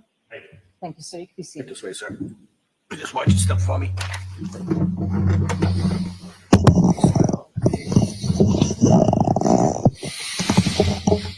You may proceed. Thank you very much, Your Honor. Good morning. Good morning. Could you please state your name for the record and spell your last name? Bryce Raymond, Raymond. Could you please tell? Bryce, Bryce. Could you please tell us your educational background? I have a Bachelor's of Science in Forensic Science from Penn State University and a Master's of Science in Biology from Tufts University. And what is your occupation, sir? I'm currently a Forensic Scientist 2 in the DNA unit at the Massachusetts State Police Crime Lab. And how long have you been employed at the Massachusetts State Police Crime Lab? Since June of 2019. And can you please tell the jury your present duties in the DNA unit and the nature of the work that you do? Yes, as a Forensic Scientist 2, I am in charge with processing evidentiary items through our DNA lab processing, as well as interpreting and making any conclusions to known standards. Do you have any specialized training to be a DNA analyst? Yes, I received at least 6 months of specialized training in which I read all the protocols and procedures at the lab. I attended lectures and took quizzes, as well as worked on mock evidentiary items through the lab processing. And at the end of testing, I take a competency test. And did you pass that competency test? Yes, I did. So does your testing and training stop after that initial 6-month period? No, every year we have to do at least 8 hours of continuing education in order to stay knowledgeable in the field. And do you continue to be tested at the lab? Yes, we do. And what kind of testing is that called? That's called a proficiency test. And how does proficiency testing work at the lab? Yeah, so twice a year we have to take a proficiency test to continuously show that we have the skills and knowledge in order to perform DNA analysis. This is given by an outside accrediting body, and when we complete our work, we send in the results to that accrediting body for them to grade. And what are the results of your proficiency testing? I have passed every one I have taken. So approximately how many samples have you had the opportunity to analyze for DNA testing? Approximately 2,000. And have you testified before in Massachusetts about DNA? Yes, I have. Does the Massachusetts DNA unit at your lab follow standardized protocols and procedures? Yes, we do. And who sets those protocols and procedures? They are based on some accrediting bodies, such as the FBI, as well as validations that are done at the lab. Well, you anticipated my next question, which is your lab, the Massachusetts State Police Crime Lab, accredited?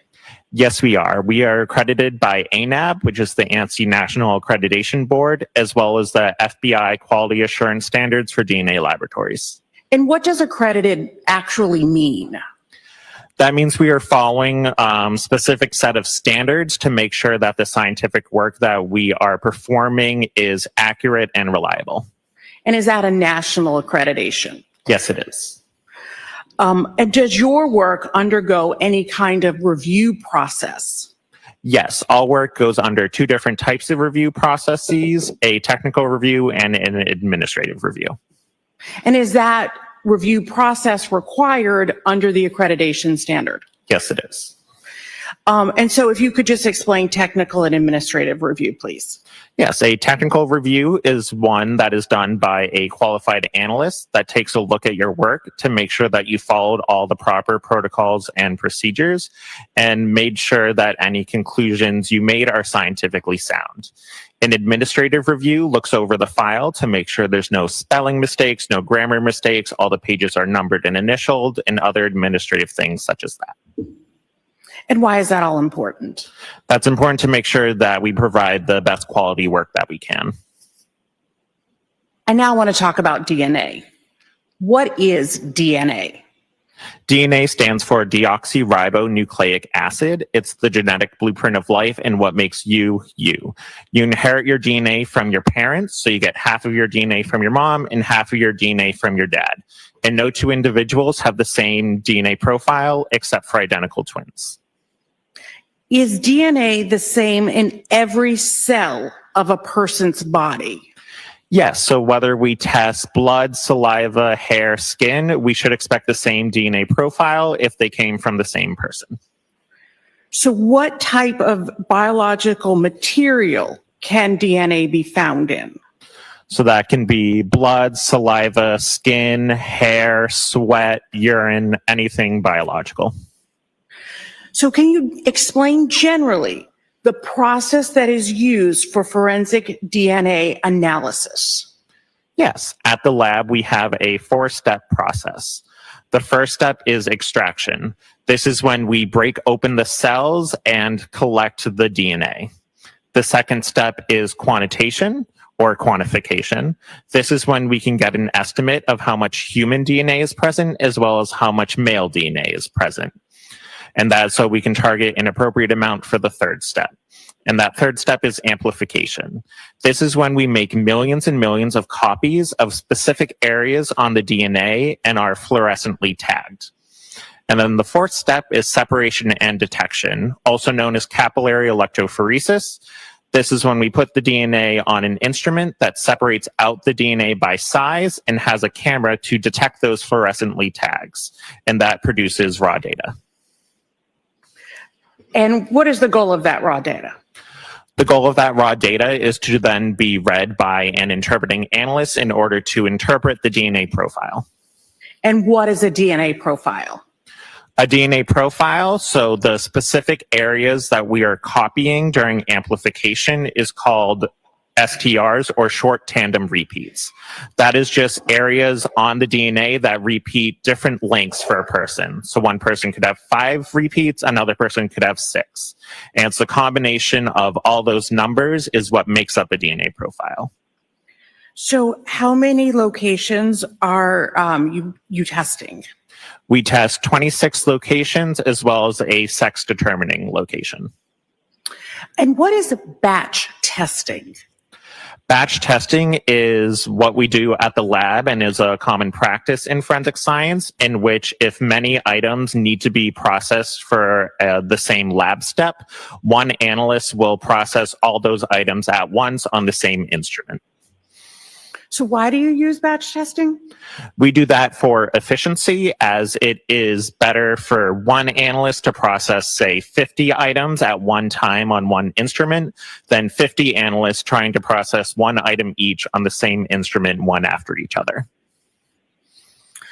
Is there a protocol that you follow prior to retrieving any evidence to prepare your lab area to avoid contamination? Yes. So how do you avoid contamination?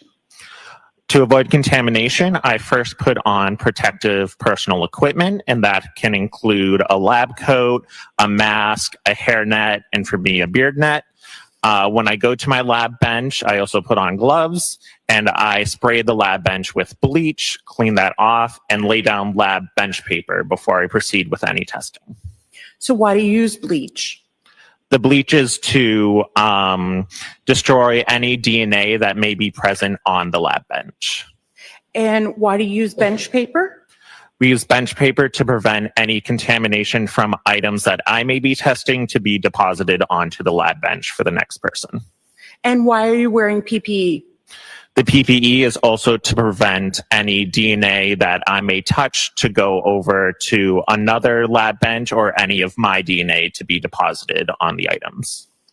And once your area is prepared, can you please tell us what you first did and what you first do with items that you're going to sample? Yes, so for sample preparation, I get a list of items that have been selected for DNA analysis. I get those items out of storage in our secured walk-in room. I take that container of evidence back to the lab bench. I scan it into my custody and take a photocopy. I then open up the container, grab the items that I need, and put those aside ready for testing. I seal up the container with my initials and date and put the container away. And did you work on lab case 23-00596? Yes, I did. And what did you initially do to prepare the samples for DNA analysis?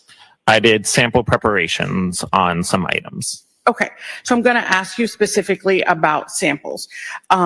Did you prepare samples 5-1.1, sample from swabs of red-brown stained K on basement floor? 7-10.3.1, sample from the stained area C on the blade of the hacksaw? 7-10.4.1, sample from the handle of the hacksaw? 9-22.1.1, sample from stain A on white towel number 1 with red-brown stains. 9-28.1.1, sample from stained area A on apparent hairs. 9-31.1, sample from cutting of red-brown stain from piece of rug from bag number 5 from 300 Forest Street.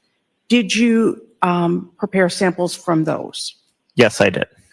So after preparing the samples, what did you next do? After preparing the samples, I then did the first lab step of extraction. And how did you do the extraction step? Yes, to each of the tubes, along with the controls, I added chemicals to the tubes and put them in an oven.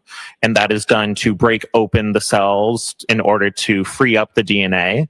I then take those tubes and put them on an instrument that separates out the DNA and puts them in a separate tube in liquid form, and that tube is called an extract.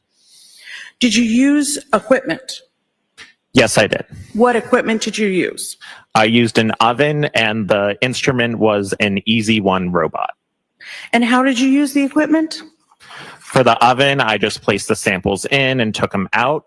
For the Easy One robot, I put the samples on the robot and then programmed the robot with the proper protocol to use for the extraction and collection, and then got the tubes off of the robot when the process was done. And I think you said that that is now called, what is that now called? That is now called an extract. Okay. And then what did you do next? Next, I took a small portion of the extract, known as an aliquot, and put that into a separate tube and prepared that for the second step of quantification. So now we're on step number 2?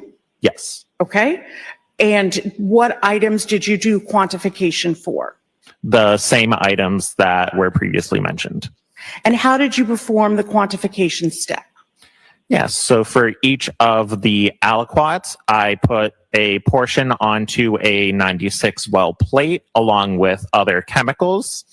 I then placed that 96 well plate onto an instrument, and that instrument does a series of heating and cooling, and that produces the data that gives us the estimation of DNA. So I believe you just named the equipment that you used. Yes, it is a real-time PCR system. Okay. And so how did you use that equipment? So I put the 96 well plate onto the instrument. I then used the computer program associated with it to say that to start the quantification process. And then after it was done, I collected the data off of the equipment and then put it on our computer drive. And then what did you do next? After that, I discussed the quantitation results with the interpreting analyst of this case, who is summoned Salim. And then what did you do? Then we came up with how to do amplification strategies for each of the items. And then once that was decided, I went forward with the third step of amplification. So step number 3 is amplification. Correct. And what items did you perform amplification for? Those same 6 items. That we previously named. Correct. Okay. And how did you perform the amplification step? Yes.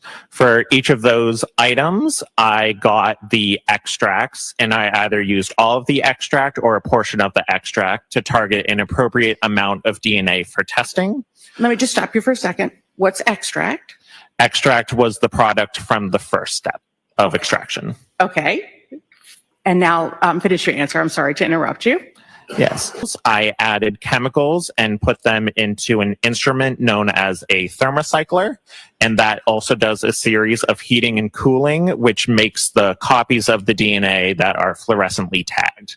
And at the end of that process, the tube is now known as an amplicon. And then what did you do next?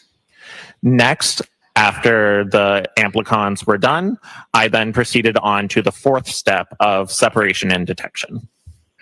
And which items did you do the fourth step for? The same 6 items that were mentioned. So you did all the steps of DNA for those 6 items. That's correct. And how did you perform the detection step? Yes.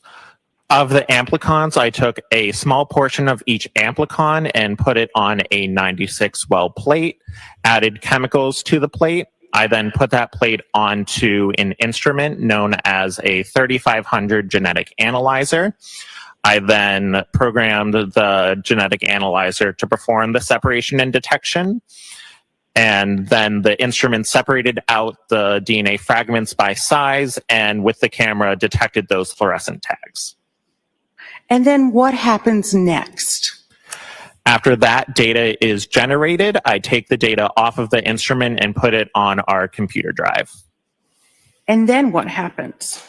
After I'm done, I let the interpreting analyst know that data has been collected and I hand over any worksheets that I generated to them. And who does the interpretation? In this case, it was Summon Salim. So you did not do the interpretation here? I did not. I might have one moment, Your Honor.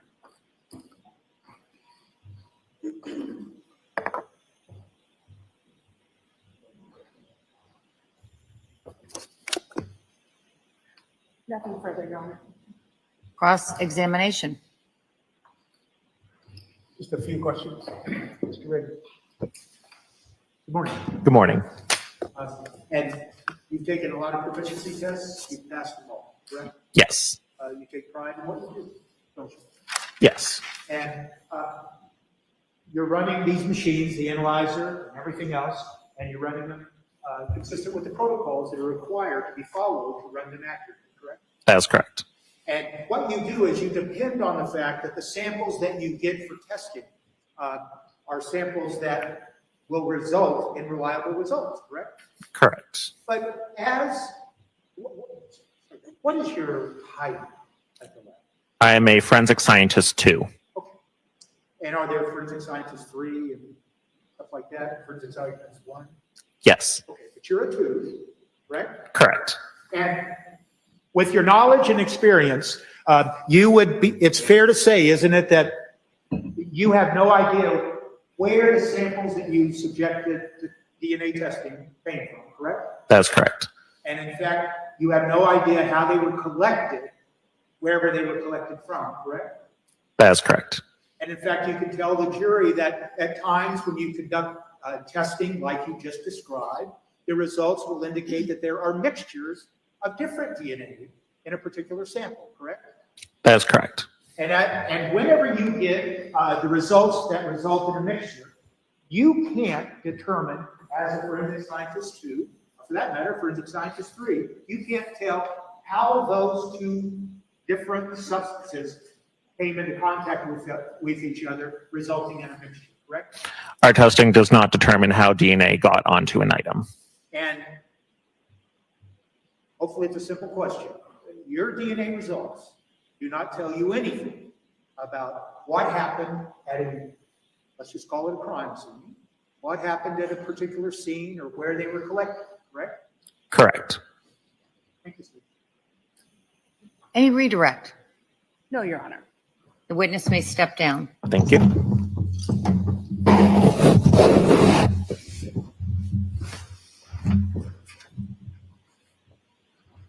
So jurors, with that little extra bit, we'll take our morning break. We'll be back in 20 to 30 minutes. All rise to the court, please. Jurors, close your notebooks, follow me.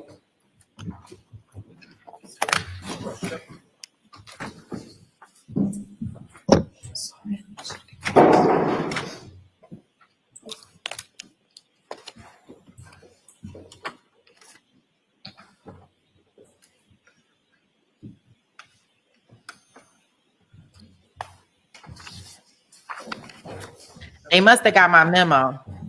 Because as soon as I typed it, he was like, I'm not going to go for hours. I'm just going to end it right here.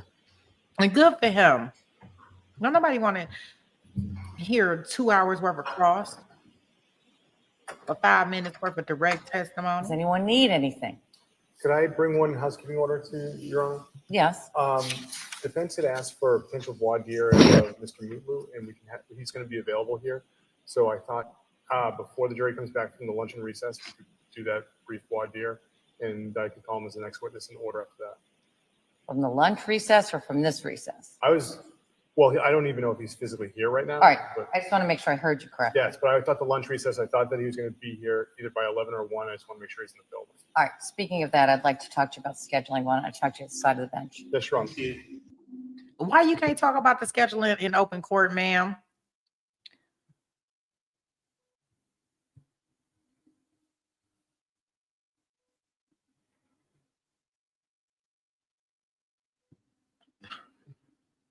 I can't believe they came into court and did all that mess today. And ate up all our TiVo time. Let me see here.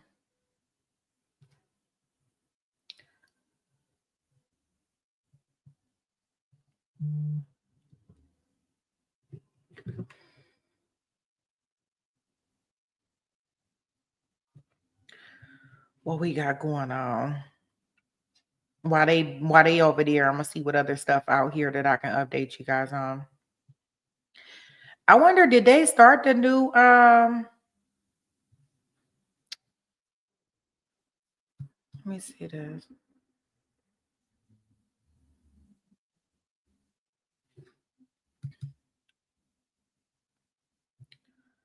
Oh, it's a Spencer hearing. Oh, remember we did one of those in the pregnant redrum trial. A Spencer hearing?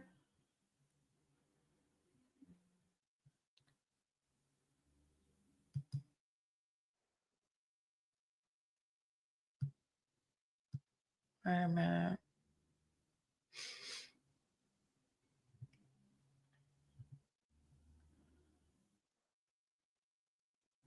I'm trying to see if there's any updates on the Bortland stuff. I thought that his hearing was going to be at 8:45 this morning. I'm assuming it was not televised.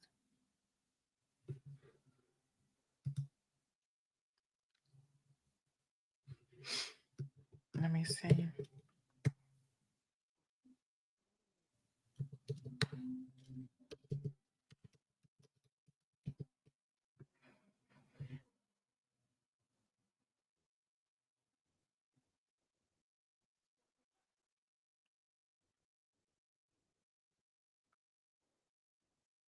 Oh, wow.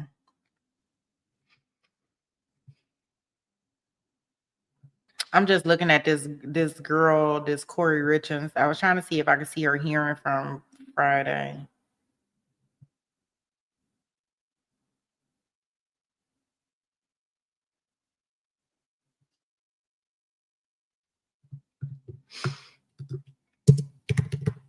I don't know if they showed it. It don't look like they showed it, but they did show the one from yesterday, but it wasn't nothing really going on with the one from yesterday.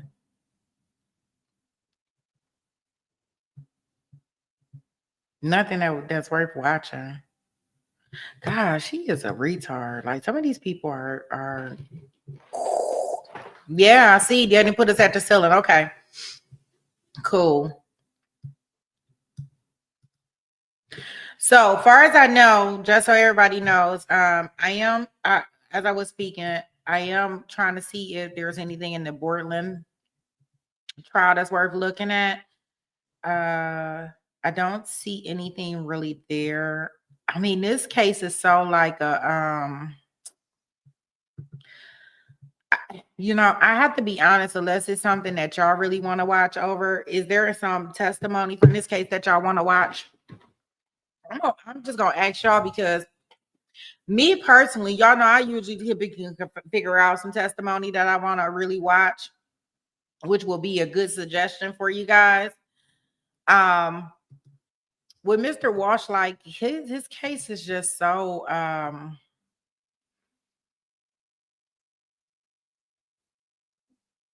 don't know. I don't know how to explain it. It doesn't it's not I don't know, in some ways it just ain't doing nothing for me. Only because I know he guilty. Like he guilty. Like I say he guilty. So, y'all know how I am, right? So I'm like, he already guilty. So I can't really like fight this uphill battle with him because he didn't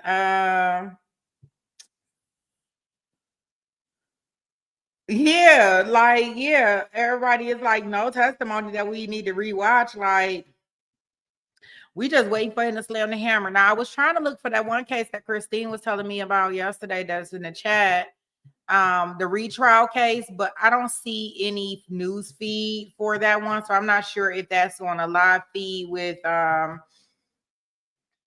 something, on local TV for the retrial case of the young lady who she went to jail and they said that it was actually, I want to say her name was Susan. Wait a minute. That is something I did put in my notes. Let me see.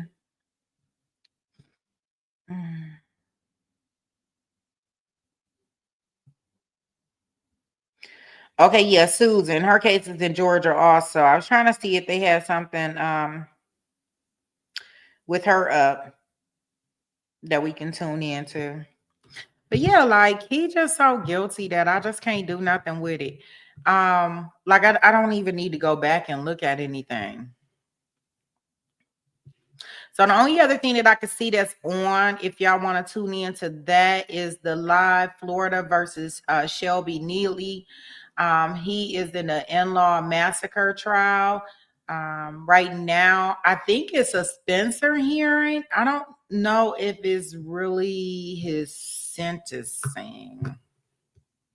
I see some reports saying it's a sentencing, but then I see some that's saying it's a Spencer hearing. And a Spencer hearing is where they say, hey, judge, we want you to take another look at this to make sure that he should get the DP. Because to my understanding, he's been sentenced to DP.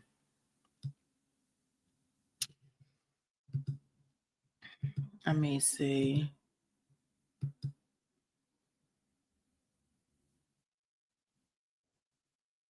Absolutely not, Dandy. And I'm telling you, I always try to give the defense or defendant the benefit of the doubt. I kid you not. But this guy here, like, I don't know, he make my ears hurt. Like, just looking at him irritates my soul sometimes when we in this courtroom. So I just don't even know what to say about my guy.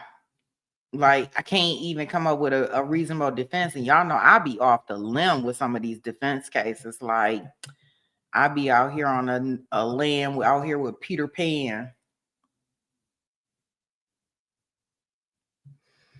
Well, yeah, let's listen to some of the in-law case and see. We can even listen to this on a faster speed. They're going to be on break for a while. They ate up all our TiVo time doing nothing. We didn't cover this case, but I'm pretty sure they're going to sum it all up for us right now. Let's see.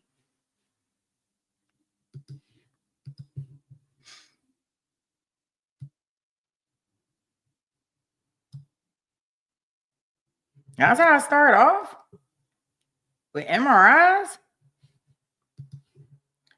It can't be the way to start off. Do it.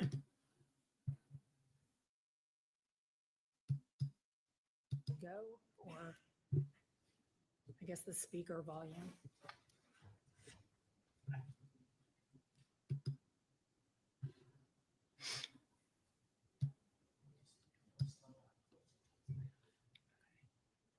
That might muffle it a little bit, but All right, so everything is on as high as it can go. okay. And also, if you could still speak a little bit slower. Yes, I know. I'm sorry. I would try to conscientiously be talk at a slow speed. I Okay. apologize if I forget. That's all right. So wait a minute. What I'll do here.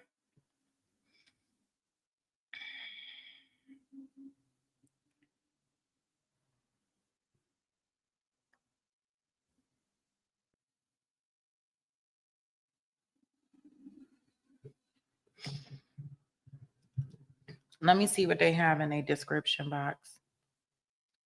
Then this way I can tell you.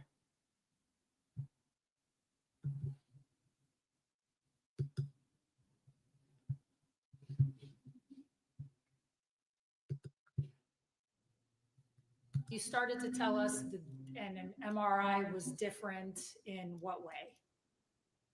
Well, a typical MRI is more of a structural imaging, and you could actually get the same imaging in a cadaver, typically as a living person, because the structure of the brain doesn't change.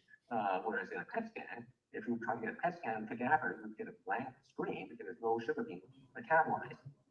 And so that's one of the key differences between the PET and an MRI scan is it goes to show function versus structure. All right. And if we move on to slide 4, will you explain to the judge what we were looking at on slide 4? Well, slide 4 is my report on the PET scan abnormalities that I noted in Shelby Neely, and he had 4 distinct lesions metabolically in his brain. One of them is an area of the brain called the ventral orbital frontal rectal gyrus, and the second is an area of the brain called the left putamen, P-U-T-A-M-E-N. The third is an area of the brain called the occipital lingual gyrus, and the fourth is the cerebellum verbis, V-E-R-M-I-S. And all of these are very consistent with the kind of abnormalities that we would see in traumatic brain injuries. And there are very relevant clinical correlations in this case. Now, you indicate on this slide at the bottom, you've given your preliminary conclusion and just, I think, stated it here a minute ago, that the pattern is consistent with brain abnormalities such as traumatic brain injury. You then have there that clinical correlation is recommended. And we'll get to this later, but you were able to clinically correlate with other records and history and so forth. Is that correct?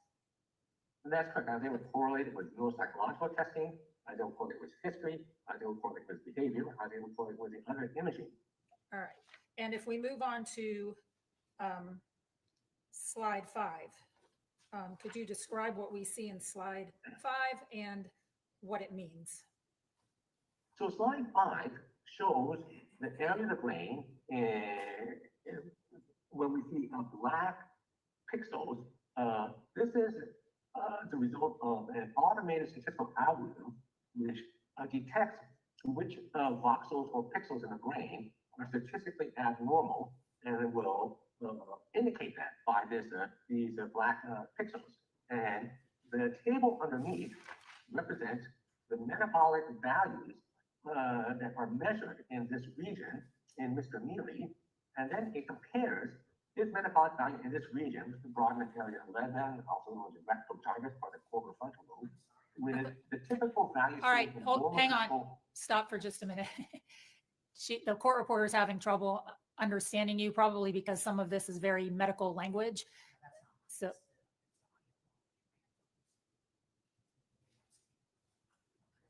okay, she's having trouble with the audio in her headphones, I guess. So she's really going to need you to speak super slowly.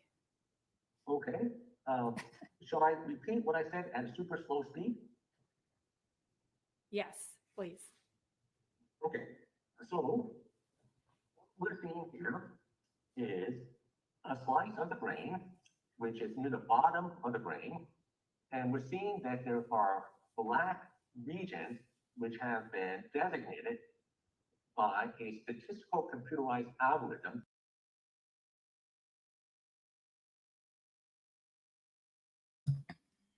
All I know is that we're looking at somebody's brain. Now, what kind of brain it is it a brain on drugs? I don't know. I don't know. I guess it's kind of unfair because we have no clue what this is about. I don't know what this is about.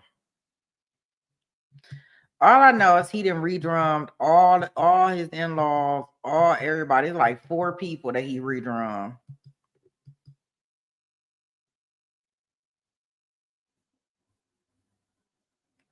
Why he redrummed them, I have no clue.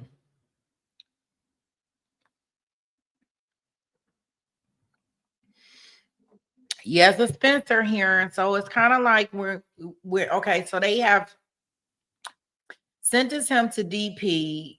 And they must have DP on the table, and he's trying to kind of like avoid DP. You know, we in Florida, so the hearing is where the jury has sentenced him to DP, but he want to say, hey, judge, listen. I know the jury sentenced me to DP, but I have some additional mitigating factors that we probably need to talk about. So that's what this hearing is about. I guess it's kind of hard for us to kind of come in because we don't know nothing about that man. Look, y'all hear me? We don't know nothing about him. So that may be unfair to us. So let me see here what I can find. Our break is not that long.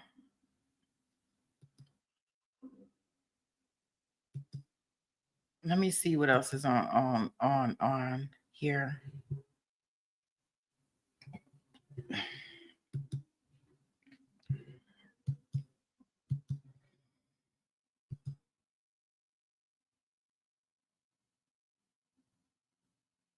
You say you don't have no spoiler, you don't know nothing about it? We don't either.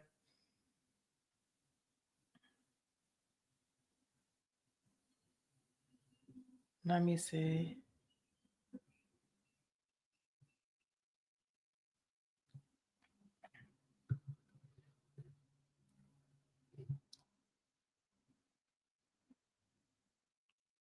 I'm trying to see if I could find. It would have been nice if we could have found some good information on that Bortland trial. That would have been nice to cover right now.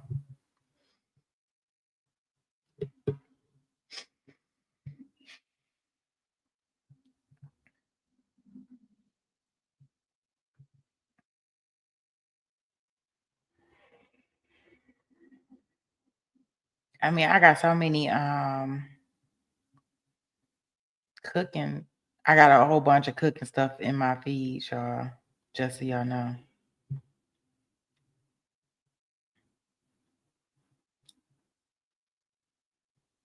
I'm always trying to find something good to watch. Let me see.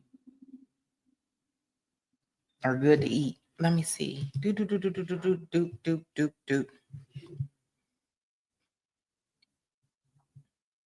Yeah, they really don't even have nothing out here on these streets today. Not nothing I'm interested in.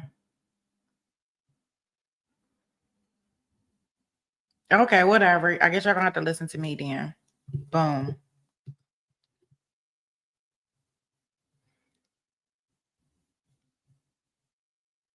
No, I don't. Jason, I don't watch any cooking shows at all.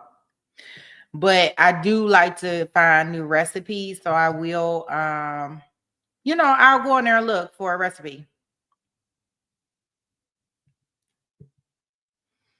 So I do that, through my YouTube and stuff, through my YouTube or all recipes. So I will go do something like that. But far as cook shows, nah, I've never been the one to sit up there and kind of like look at cook shows or anything like that. But I will go find me a good recipe. And I don't even know why I even go through looking for a recipe, to be quiet as kept, because I don't never follow them.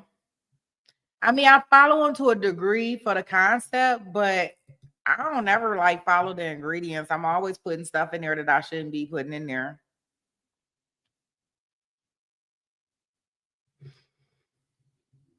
Dandy says she loved watching people make food. Like, yeah, I mean, I watch the ones on YouTube to a certain degree, I guess, just to kind of get what I need out of it.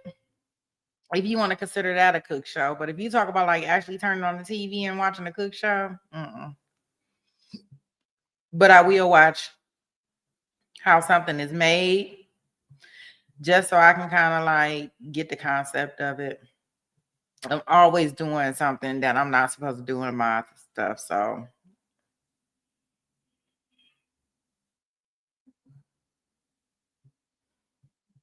my taste of my like, you know, like as far as like salt and seasoning and stuff like that, like I be thinking that they be kind of like reserving what they're doing, you know, so it can fit all people. But like for me, I'm like always gonna be putting extra stuff in here. Like, yeah, that's what I do now. Okay, let's see here.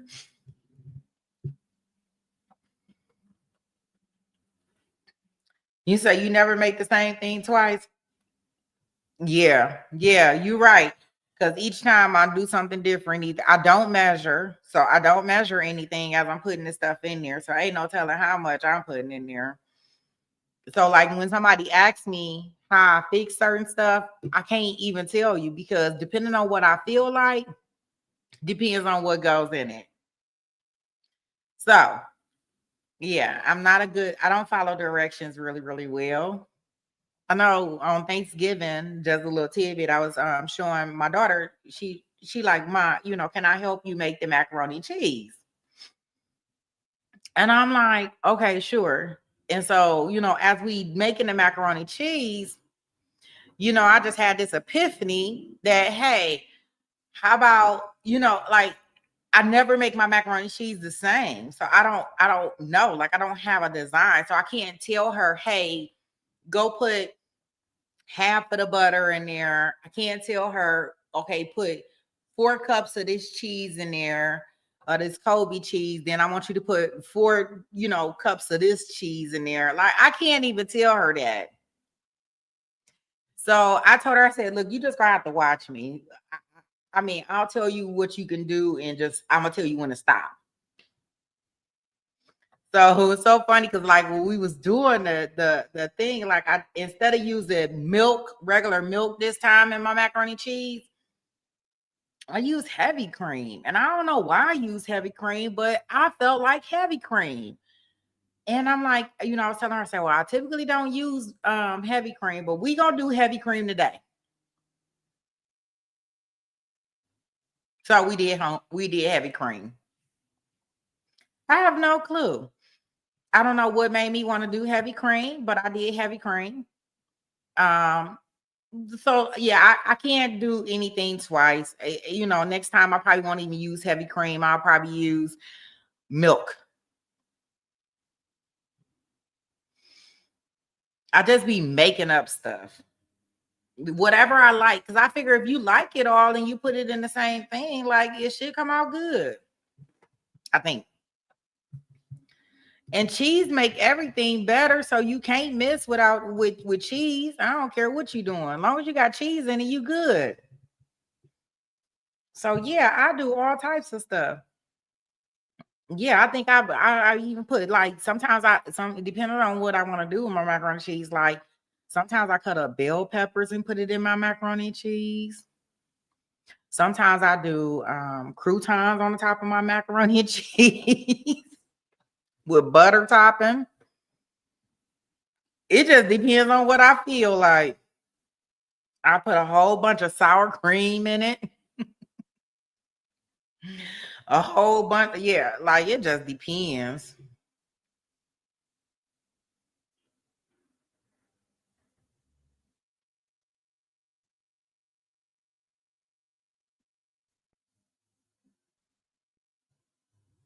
Oh, that's cute, drunkie. Oh,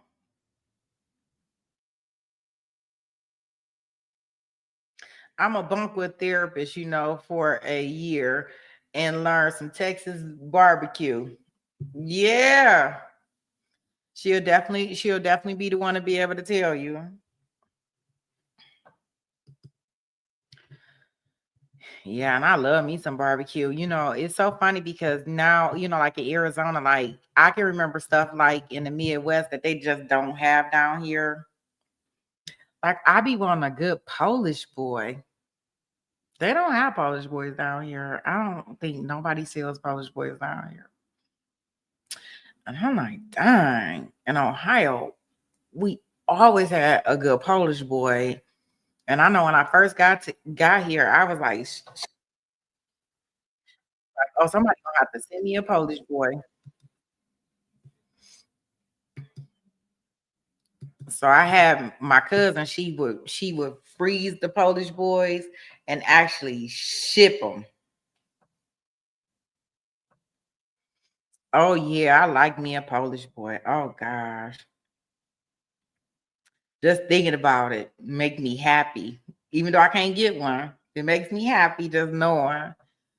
Oh goodness, you give me a Polish boy, put me some French fries, some coleslaw, and make sure it's a hot Polish boy with some barbecue sauce. I probably fall all the way out. Why you think that's illegal in most states? A Polish boy? Why? Why would it be illegal?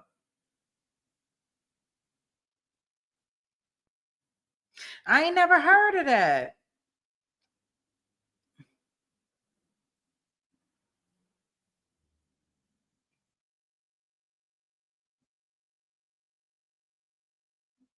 Look, I haven't heard of it. I'm trying to find out. Is that why they don't have it down here?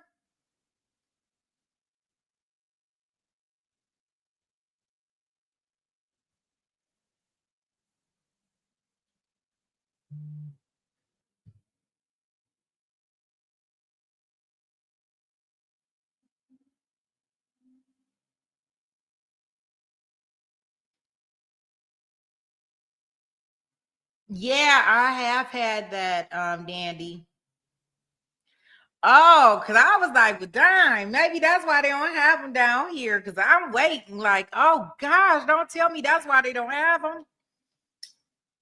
Yes, I have, Dandy, but I can't, why do I be thinking that's like a drug store, a drug food place?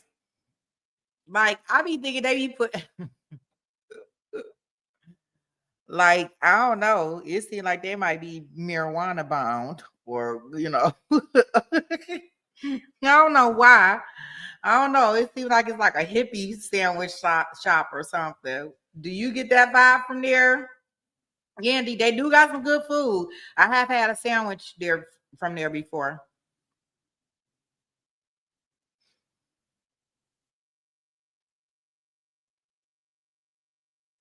Okay, is that why I'm getting that? Okay, yes. Okay, cannabis names. Because I'm like, is this a hippie shop or are they? But the sandwich that I had was good. I can't remember which kind I got, but yeah, it's like, all right. Well, are they putting this in the stuff or what's going on up in here?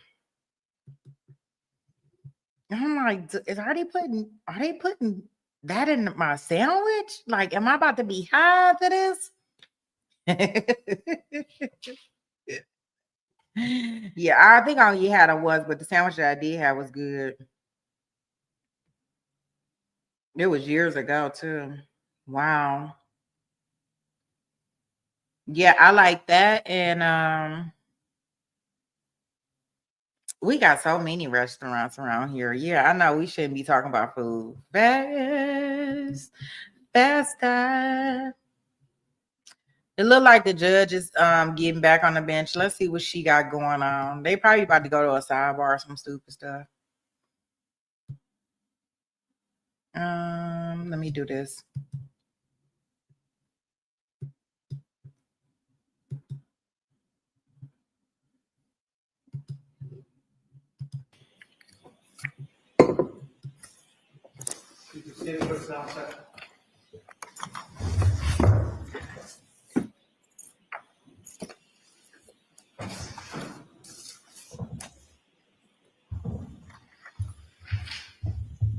You have a non-mootlu witness ready?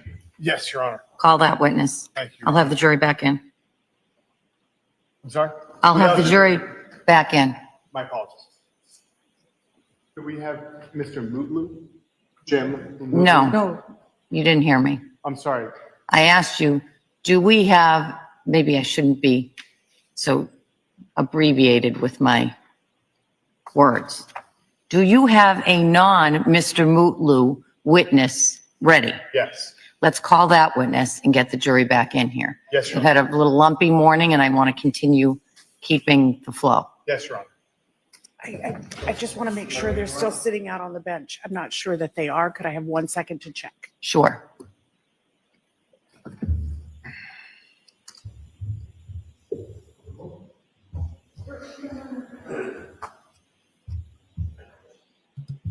Is the judge irritated?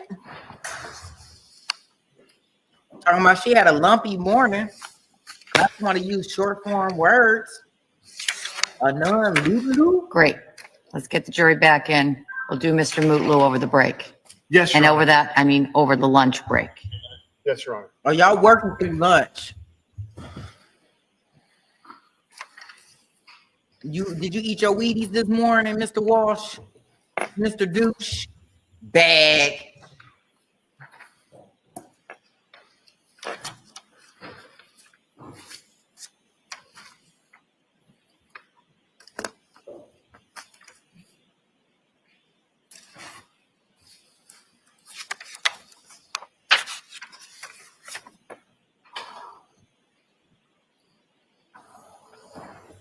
Would you like these?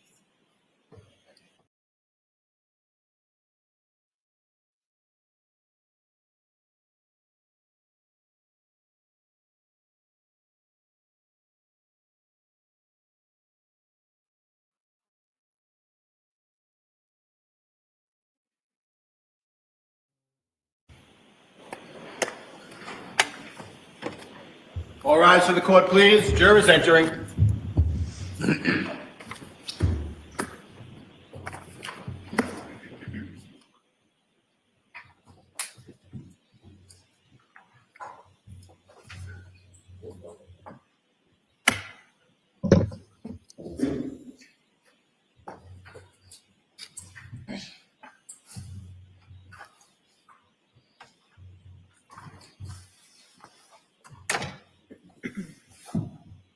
Court is back in session. You may be seated.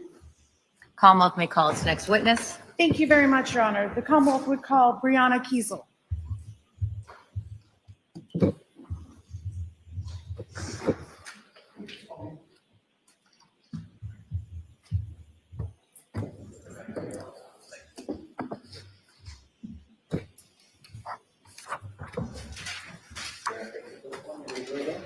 Do you solemnly swear or affirm the testimony you give in the cause now in hearing will be the truth, the whole truth, and nothing but the truth, so help you God? Thank you. Be seated.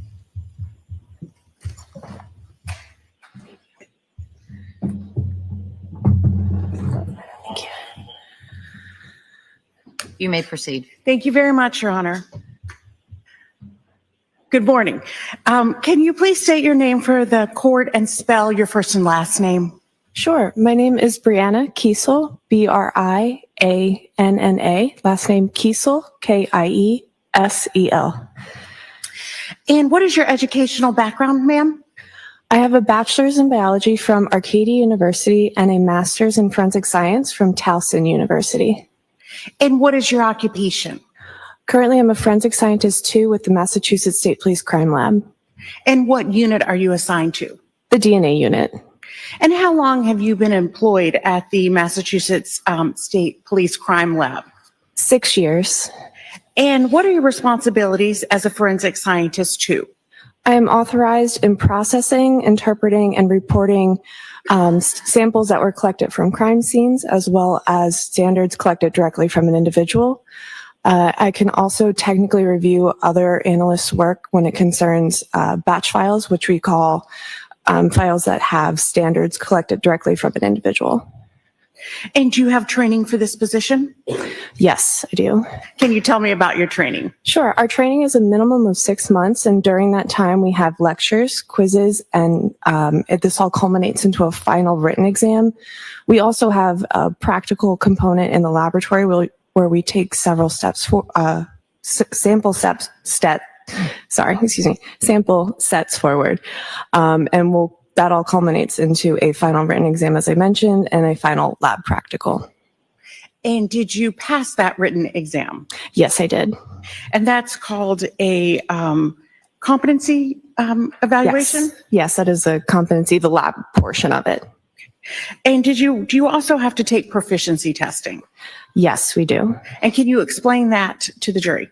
A proficiency test is an ongoing competency test where we have to take samples forward twice a year to prove that we are that we are knowledgeable and still performing that skill or method according to laboratory standard operating procedures. And have you passed your proficiency testing? I have, yes. And have you testified in court about DNA? I have. So I want to now talk to you about this case 23-00596. Prior to retrieving any evidence in 23-00596, how did you prepare to process the evidence? So once I was assigned the samples, I cleaned my bench space with bleach and wiped everything down, every instrument that I was using. And once that was done, I laid down a piece of fresh bench paper. And directing you now to lab number 23-00596, did you work on items 9-27.2.1, the sample from the interior of the dark gray slippers from bag 4 of 300 Forest Street, and item 9-27.3.1, stain A of the exterior left gray slipper? Yes, I did process those samples. And what work did you do on those two items for sample prep? For sample prep, they were already prepared by our criminalistics unit. So I just went into a secure freezer area to retrieve the packaging. I removed the tubes from the packaging and just visually examined the items within the tube. Did you also work on item 9-32.1.1, the sample from the interior sleeve cuff of the Tyvek suit 9-32.2.1, the sample from stain A on the exterior left pant leg of the Tyvek suit, and sample from stain D on the interior right sleeve of the Tyvek suit? I did, yes. And what work did you do for that? Those samples I performed just like I previously mentioned, where I went to the secure freezer area, retrieved the packaging, removed the tubes from the packaging, and just observed the samples within the tube. So you also just did the sample prep for that? Yes. Did you also work on item 16-13.1, the unknown tissue recovered from the Swampscott dumpster? Yes, I did. And what work did you do on this item? So in this case, this item was still in a specimen jar. So I retrieved the packaging, just like I previously mentioned, made sure the seal was secure as I did with the other samples. And then after that, I opened up the jar and sampled a few items from the jar and placed it into a tube for processing. So you actually had to make the sample for this? I did, yes. Okay. And how many samples did you make? So this was 16-13.1. There were two tubes we referred to as 16-13.1A and 16-13.1B. And did you do any further work? No, that is where my work ended. Okay. And where did the samples then go? I then passed the samples off to Madison Frank for extraction.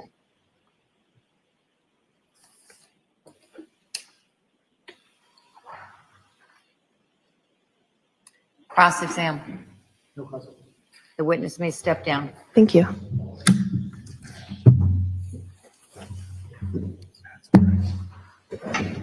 Commonwealth may call its next witness. The Commonwealth would call Madison Frank.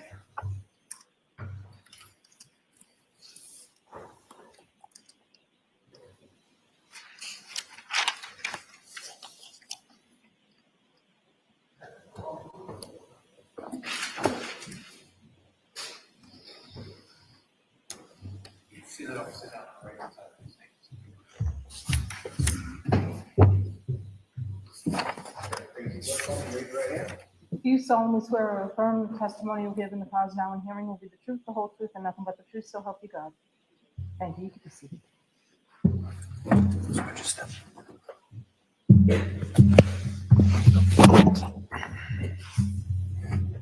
You may proceed. Thank you very much, Your Honor. Can you please state your name for the court, spelling your name? My name is Madison Frank. That is MADISON FRANK. And what is your educational background, ma'am? I have a Bachelor's of Science degree in Forensic and Investigative Sciences from West Virginia University. And what is your occupation? I'm a forensic scientist too in the DNA unit of the Massachusetts State Police Crime Lab. And how long have you been employed at the Massachusetts State Police Crime Lab? I've been employed there since October of 2019. And what are your responsibilities? As a forensic scientist too, I will perform DNA analysis on either known or evidentiary biological samples, interpret those results, and report out my results in a case file. And have you had training for this position? Yes, I have. And have you passed your proficiency testing? Yes, I have. And have you passed the competency testing that was part of your training? Yes, I have. And have you testified in court about DNA? Yes, I have. Directing your attention to lab number 23-00596, did you do work on this case? Yes, I did. I want to ask you now about items 9-27.2.1, the sample from the interior of the dark gray slippers from bag 4 of 300 Forest Streit, 9-27.3.1, the stain A on the exterior left gray slipper, 9-32.1.1, the sample from the interior sleeve cuff of the Tyvek suit, 9-32.2.1, the sample from stain A on the exterior left pant leg of the Tyvek suit, 9-32.5.1, sample from stain D on the interior right sleeve of the Tyvek suit, and 16.13.1, the unknown tissue recovered from the Swampscott dumpster. I believe I just gave you 6 of those samples. Did I mention 9-32.2.1, the sample from stain A on the exterior leg pant of the Tyvek suit? So those would be the 6. What work did you do on those? DNA analysis is a 4-step process, so I perform steps 1 and 3 of that process on those samples. Okay. And what are 1 and 3? Step 1 is extraction, and step 3 is amplification. Okay. And how did you do step 1, the extraction step? For extraction, I received the samples and I added chemicals to the samples and the controls, and then put them in an oven so that we can break open the cells to obtain the DNA. Then those samples will go on an instrument that helps to clean up the sample so that we're only dealing with the DNA and no other cell parts. Then after the extracts come off of the instrument, then I will take a small portion of that sample and I will put it in a new tube to be used for the second step. And which instrument did you use or equipment? An EZ1 robotic instrument. Okay. And how do you use that instrument? The samples will go onto the instrument in tubes, and then there will be new tubes where the samples will go through processing in the instrument to put out just the liquid and DNA portions of the sample. And then what is that biological material then referred to? An extract. And what is that extract then ready for? The extract is then ready to be quantified in the second step. So did you do that second step quantification? No, I did not. Who did that second step for those 6 items? Troy Adams did the second step of quantification. And why is that? We use a batching process when we are processing our samples so that it is a more efficient and streamlined processing. And are you qualified to do all of the steps of DNA, the 4 steps that you described? Yes, I am. Okay. And then did you do more work on this case with the 6 samples? Yes, I also did the third step of amplification. On all 6 of those samples? Yes. And that being 9-27.2.1, 9-27.3.1, 9-32.1.1, 9-32.2.1, 9-32.5.1, and 16-13.1. Did I get that right? Yes, that is correct. Okay. So you did the third step. And how did you do the amplification step? So I took the extracts that were generated from the first step, and I took portions of those samples and added chemicals to the tubes with these samples. And then I put them onto an instrument called a thermocycler. And this will will have the samples go through periods of heating and cooling.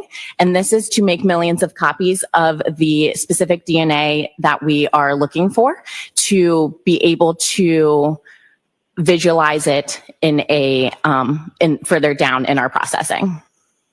And which equipment did you use for that? A thermocycler. Okay. And then how do you use that equipment? The samples just go on, they are in small tubes and they will go on into small holes in the thermocycler. And then it is a metal plate that they are in, and it will go through different steps of heating and cooling. And what happens next to the DNA process? So the next step will be those tubes that just went through the heating and cooling, that those tubes will be used for the 4th step of separation. And who did that step? Troy Adams. So you did not do that step? No, I did not. And did that end your work on this case? Yes, it did.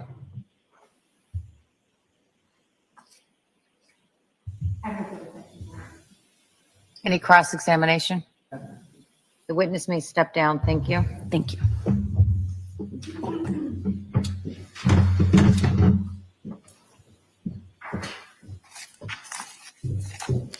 The Commonwealth may call its next witness. The Commonwealth would call Troy Adams.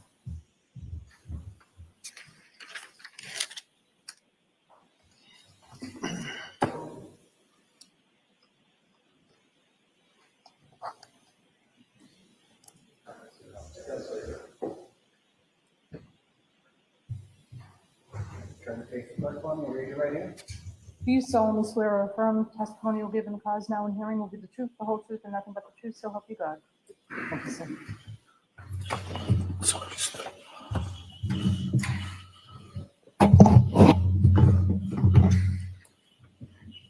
You may proceed. Thank you. Can you state your name for the court, spelling your first and last name? My name is Troy Adams, Troyadams. Thank you. And what is your educational background, sir? I have a bachelor's degree from Pennsylvania State University in forensic science. And what is your current occupation? So I currently work as an investigator for the Lehigh County Coroner's Office in Pennsylvania. And how long have you been in Pennsylvania? I've been in Pennsylvania for approximately 3 years now, 2 years working in my current job. So prior to moving to Pennsylvania, did you work in a different field? No. Did you work for forensic sciences in Massachusetts? Yes. And can you detail your working history as it pertains to forensic sciences? Yes. So out of college, I joined the Massachusetts State Police crime lab there as a DNA analyst. I completed all my training protocols and was tested for competency. And then I began performing casework on samples. And then did you work for a different company in Pennsylvania as well, doing forensic sciences? Yes. After I left the Massachusetts State Police, I joined Quest Diagnostics as a forensic scientist in their toxicology division. And just keep your voice up so everyone can hear you. And have you had training for your position at the Massachusetts State Police Crime Lab and also for your position at Quest? Yes. And have you had ongoing training as well? Yes. And have you taken proficiency tests? Yes. And what were the results of your proficiency tests? I passed every proficiency test. And do you have any certifications in your current job? Yes. And where are those from? So I am certified as a national medical legal death investigator. And how did you receive that? So I received that after a certain amount of training at my current job, and then going through and taking a certification test. I want to direct you now to when you were working in Massachusetts. Did you do work on lab number 23-00596? May I refer to my file? You may. Yes. And did you do work on items 9-27.2.1, a sample from interior of a dark gray slipper, 9-27.3.1, stain A on the exterior left gray slipper, 9-32.1.1, the sample from the interior sleeve cup of a Tyvek suit, 9-32.2.1, the sample from stain A on the exterior left pant leg of Tyvek suit, 9-32.5.1, the sample from stain D on the interior right sleeve of the Tyvek suit, and 16-13.1, the unknown tissue recovered from the Swampscott dumpster. Yes, I did. And what work did you do on those 6 samples? So I performed the second and fourth step of the DNA analysis process, quantification and detection. And can you tell us how you did the quantification step? So I took a sample, I was given samples from the extraction step, and then I added a mix of chemicals and went through repeated processes of heating and cooling, which quantified the DNA. And then the process was then next ready for the third step, is that correct? Yes, it was ready for amplification. And who did the amplification step? I believe that was Madison Frank. Okay. And after Madison Frank did the amplification step, what did you next do? I took the products of the amplification step and performed detection. And did you do the detection on those same 6 items that we just discussed? Yes. Okay. And how did you do the fourth step, that detection? I added a mix of chemicals and placed the samples on the detection analyzer. And then what happened? And then electropherograms were generated, which were then interpreted by the interpreting analyst. And where did that data go? That data was transferred to one of our servers at the State Police Crime Lab. And did you do the interpreting or did someone else do it? Someone else performed the interpretation. Did you do any other work on this case? Not that I'm aware of, no. Okay. I have no further questions. Any cross-examination of this witness? The witness may step down. Thank you, sir. Thank you.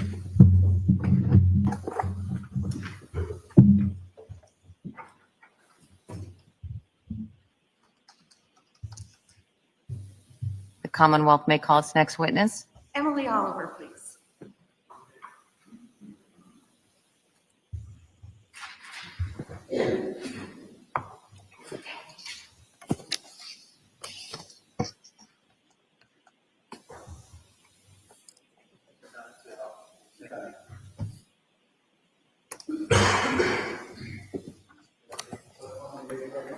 Do you solemnly swear or affirm the testimony you give in the cause now and hearing will be the truth, the whole truth, and nothing but the truth, so help you God?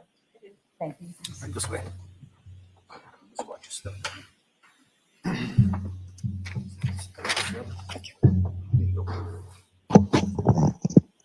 You may proceed. Thank you. Good afternoon. Could you please state your name for the court? My name is Emily Oliver. And can you tell us your educational background? Yep. I received a Bachelor's of Science in Forensic Science from the University of New Haven in 2019. And what is your occupation, ma'am? I am a Forensic Scientist 2 at the Massachusetts State Police Crime Lab in the DNA unit. And how long have you been employed there? Since December 2019. And can you please tell us your responsibilities? So at the lab, I perform DNA testing on samples as well as DNA profile interpretation, and I write lab reports. And what training have you had for this position? So when I was first hired, I did an in-house training program that lasted over 6 months that involved testing mock casework samples as well as lectures and exams. And you also have ongoing training? Yes. And have you taken competency tests and proficiency tests as well? Yes. And have you passed those? Yes. Prior to doing any work, how do you prepare your work area? So first I clean the area and all the tools I'm going to use with bleach, and then I lay down clean bench paper. And how are you dressed before you work? I have a lab coat, gloves, a face mask, and a hairnet. And why do you take those precautions? To prevent any contamination from myself onto the samples. I want to direct your attention now to lab case number 23-00596 and asked if you worked on items 7-13.1, sample from area A on the head of the hatchet, item 7-13.2.1, sample from the handle of the hatchet, and item 9-20.1, the sample from stain A on tape with apparent gauze with red-brown stain. Did you do work on those items? I did. And what did you do? So for 7-13.1, the head of the hatchet sample, I did the first 3 steps of our 4-step DNA analysis process, which is extraction, quantification, and amplification. And on the other 2 samples, I did the first 2 steps of our 4-step process in the lab. Okay, I also want to ask you if you did any sample prep. So I did, in the sample, it was more so just making sure I pulled the correct tube with the correct case number and item number from our cold storage room. It was previously prepared by someone else. Thank you. Can you tell us what you did for the first step for the items that you did the first step for? So extraction is the step where we add chemicals and heat to the sample to release the DNA from inside of the cells in the sample. Okay. And which items did you do that for? For 7-13.1, 7-13.2.1, and I believe it was 9-20.1. Okay. So for all 3 of those, you did that. Okay. And did you use equipment for the extraction step? Yes. And what equipment did you use? It's called an Easy One extraction robot. And what is the biological material now referred to? A DNA extract. And what is it now ready for? The second step, which is quantification. And how did you perform the quantification? So I took a small droplet from the extract tubes and put them into a new tube. And then I add different chemicals to that new tube and put it through an instrument that estimates the amount of DNA in the sample. And was that for all 3 of those items? Yes. Okay. And did you use equipment? Yes. It's called a 7500 real-time PCR instrument. Okay. And then what happened in the DNA process? And after that, the samples go to the 3rd step if they have enough DNA, which is amplification. Okay. And for which items did you do the amplification process? Did you just do that for 7-13.1? Yes. Okay. Why did you not do amplification for 9-20.1 and 7-13.2.1? Just due to scheduling reasons, that was worked best for me. Okay. So who performed the amplification process for 9-20.1 and 7-13.2.1? My coworker, Mary Nagel. Okay. So talking now about what you did do amplification for, item 7-13.1, the sample from area A on the head of the hatchet. Can you tell the jury, how did you perform the amplification process on that item? Sure. So I add, again, different chemicals to the extract tubes and put it onto an instrument that creates millions of copies of these specific locations on the DNA that we're looking at. And did you use equipment? Yes, it's called a thermocycler. And what happens next in the DNA process? The last step is the separation and detection step. And that after that last step, we have the DNA profile. And did you do that fourth step, the detection step? I did not. And who did that last step for 7-13.1? My coworker, Yoli Bregu. I have no further questions, Your Honor. I just have a few. Go right ahead. And first off, I didn't hear your name correctly. Oh, Emily Oliver. And you have a title? You can just call me Miss Oliver if you'd like. Ms. Oliver, can you tell us, jury, a little bit something about your knowledge of inhibitors that might affect the amplification? Sure. So different materials in the environment can kind of limit the reaction and which could affect the DNA profile that we get in the end. And can you just tell the jurors what are some of the known inhibitors of DNA amplification? So dye from blue genes can be an inhibitor. I don't recall any others off the top of my head. All right. The fact of the matter is that the DNA molecule is a pretty robust molecule, correct? Correct. And it's fair to say that things as common as oil and things like grease, they don't inhibit the amplification of the DNA molecule in this testing, do they? I'm not sure. What about the quantities that you're dealing with? Is it fair to say that the quantity that you're amplifying can be measured in nanograms? Yes. And what's a nanogram? I believe it is, so it's just a very small number. I believe it's 1 × 10⁻⁻12.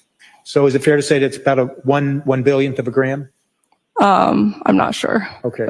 And what about a picogram? Can you define a picogram for the jurors? It is a slightly larger number, but still very small quantity. Okay. And in the amplification process that you just told the jurors about, what happens is that you separate the alleles from the molecule, the DNA molecule, and then you amplify those alleles, and then they reunite into a molecule, and a DNA molecule, and then your machine and apparatus that you use, it's able to process it and give a result, correct?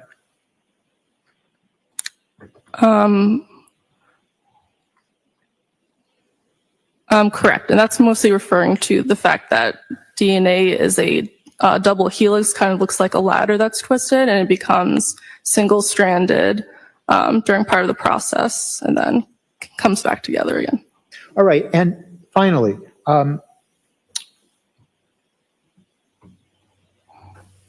you're familiar with the term electropharogram, correct? Yes.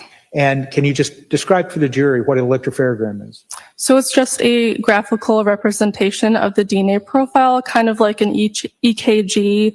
There's a bunch of different peaks that correspond to the DNA. That's a printout that we get and that we look at the end of our testing.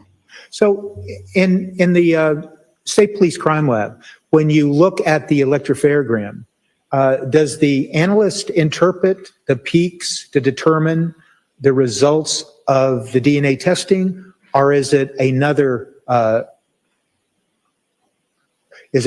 piece of apparatus that does the analysis of the electropharogram peaks?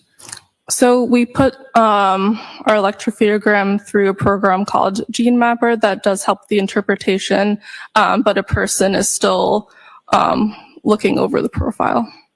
All right. So is it fair to say that in the State Police Crime Lab, that the final call, so to speak, the final determination of what is or isn't interpreted as DNA, that's done by the analyst, not by the machine? Correct. Thank you, Ms. Oliver. Okay, thank you. Any redirect? The witness may step down.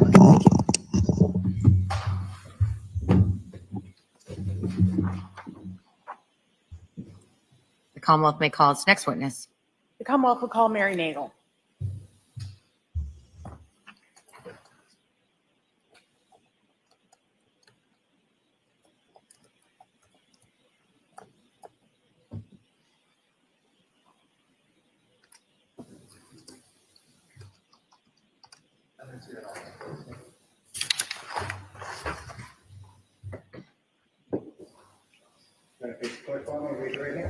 Do you solemnly swear or affirm the testimony you give in the cause now and hearing will be the truth, the whole truth, and nothing but the truth, so help you God?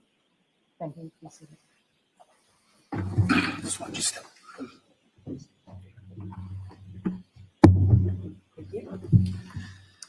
You may proceed. Thank you very much, Your Honor. Can you state your name for the record and just spell your last name? Yep. My name is Mary Nagel, Nagle. And what's your educational background, ma'am? I have a bachelor's of science in biochemistry, cell and molecular biology from Drake University, as well as a master of science in biomedical forensic sciences from Boston University.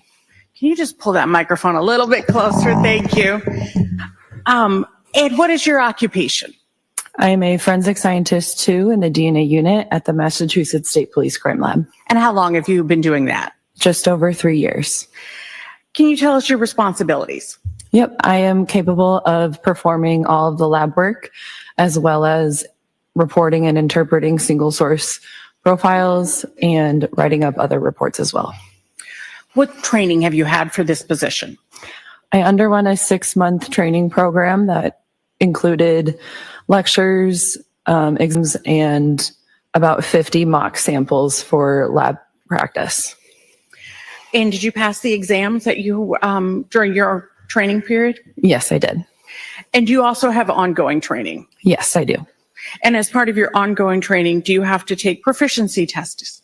Yes, we take 2 proficiency tests a year. And have you passed those tests? Yes, I have. Directing your attention to lab case number 23-00596. Did you do work on item 7-13.2.1, the sample from the handle of the hatchet, and item 9-20.1, the sample from stain A on tape with apparent gauze with red-brown stains? Yes, I did. And what did you do on those items? I performed the 3rd and 4th step of the DNA analysis, which is the amplification and detection process. And how did you do the amplification step? For amplification, I was made aware of which samples to process from Emily Oliver. From there, the samples were set aside in a tube, and I took whatever amount was needed specific to that sample item and added chemicals to that. The samples and the chemicals were then put on an instrument that went through a series of heating and cooling, and this process makes millions of copies of that DNA. And did you use equipment? Yes, for that, it is mostly just the heating and cooling instrument that is used, and then the pipettes and tubes and instruments like that as well. And then you said you did the 4-step detection? Yes, I did. And which did you do the detection for both of those items that we previously discussed? Yes, I did. Okay. And how did you do that? So after the 3rd step amplification, the samples are in smaller tubes, and a small portion of that sample is then loaded onto a plate with another set of chemicals. That plate is loaded into an instrument to run, and that instrument then detects the DNA and produces a profile for interpretation. And did you do the interpretation? No, I did not. Who did the interpretation? That was Saman Salim. I don't have any further questions, Your Honor. Any questions of this witness? You may step down. Thank you. Thank you. Oh, I'm sorry. I need to speak up. Ms. Nagel? Yes. Just have a few questions for you. Once again, there are certain known inhibitors that affect the ability to amplify the DNA molecule, correct? There are, yes. But there's not very many. Correct. Because it's a robust molecule, correct? Right. One of the inhibitors is, interestingly enough, the blue dye that we see in things like Levi's, correct? It can be, yes. Okay.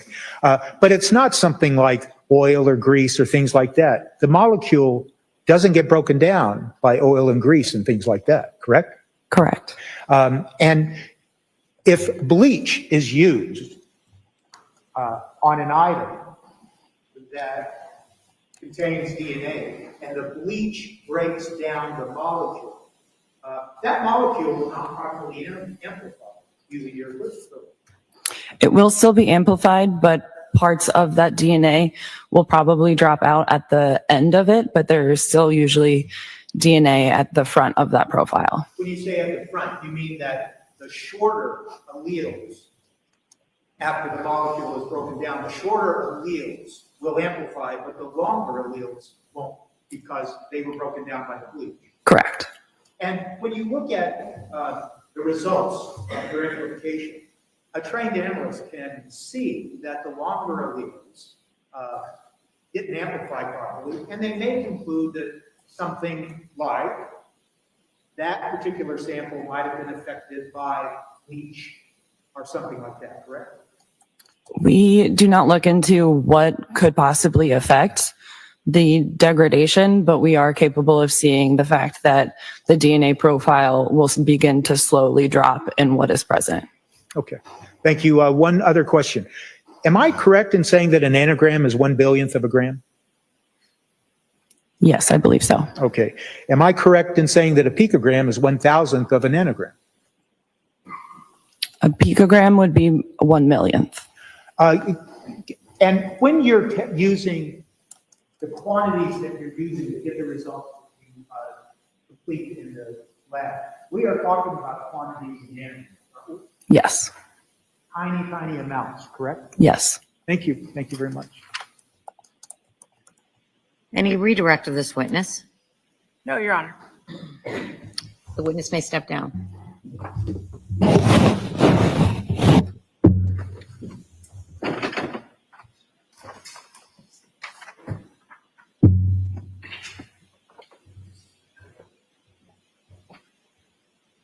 The Commonwealth may call its next witness. The Commonwealth would call Yoli Bregu.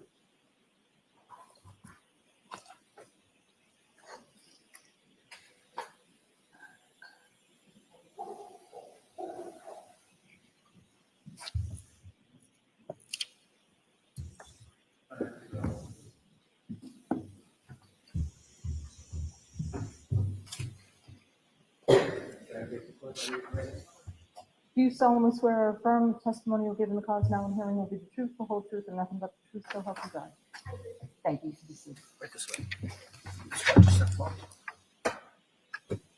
Counsel, can you hold up for a second?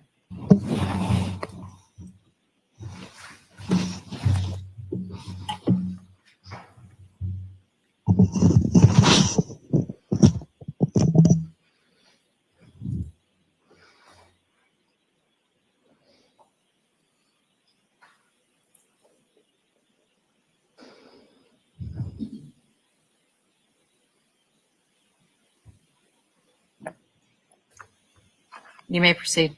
Thank you, Your Honor. Good afternoon. Good afternoon. Could you please state your name and spell your entire name for the record?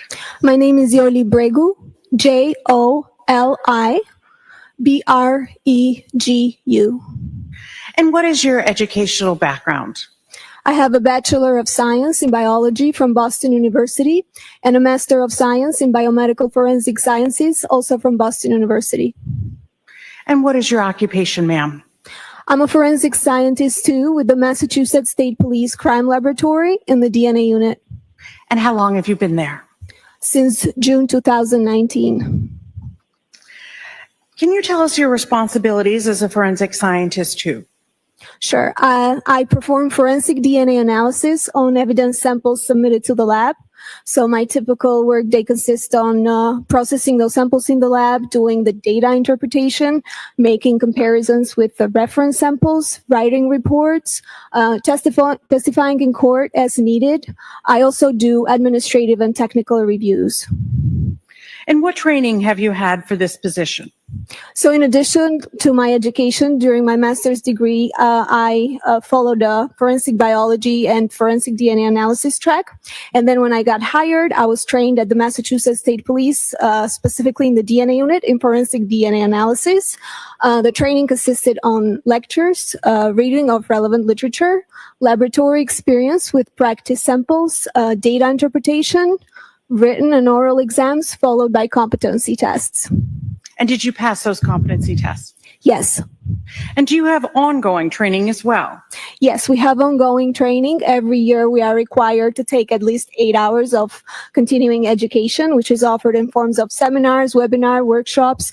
We usually take more because there's more offered through the year. We're also required to read at least one scientific journal article relevant to our field. And you have to take testing as well? Yes, we have to take proficiency testing every year. They are taken twice a year. And have you passed that proficiency testing? Yes, I have passed the proficiency testing required throughout my employment. The last one is still in the grading process. And have you testified in court about DNA? Yes, I have. Directing your attention to lab number 23-00596, did you do work on item 7-13.1, the sample from area A on the head of the hatchet? Yes, I did. And what work did you do on this item? I performed the fourth step that is used in forensic DNA analysis, which is detection. And how did you do the detection step of the DNA process? So I took the samples from the analyst who had done previous work, Emily Oliver.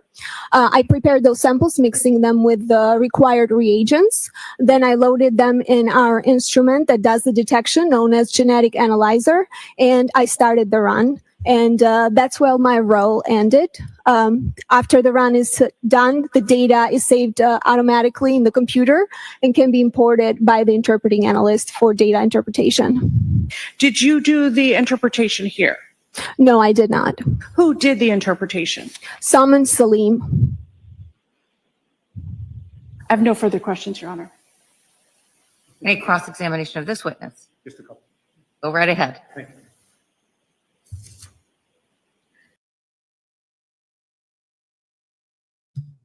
Y'all, I cannot.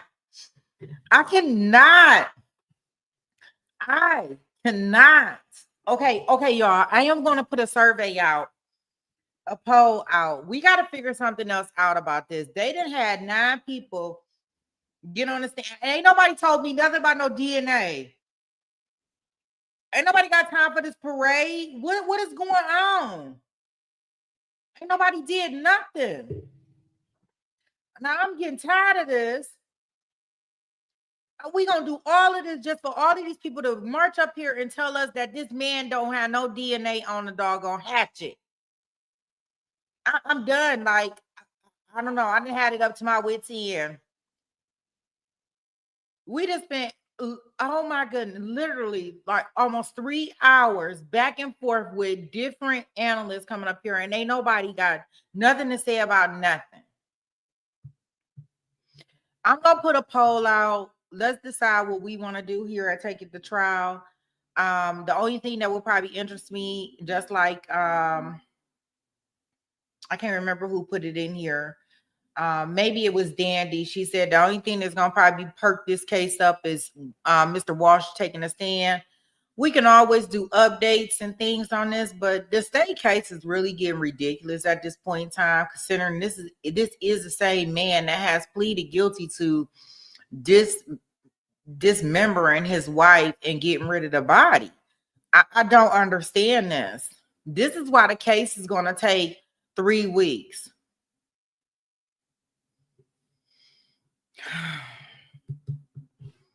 it's like we losing steam. I mean, even on Twitter, like dragging this case through the mud because it's just taking way too much to get to a simple point. Thank goodness the defense is not cross-examining each and every last one of these people. But I mean, this is crazy work. Mr. Booth? Yes. Did I see that right? Yes, you did. Couple of questions. You're familiar with the term in the context of DNA testing, allele, correct? Correct, yes. And the allele is, why don't you just tell the jury what? The allele is a variant of a DNA fragment that is amplified during our third step. So it's a person has two alleles, one they inherit from the mother and one from the father.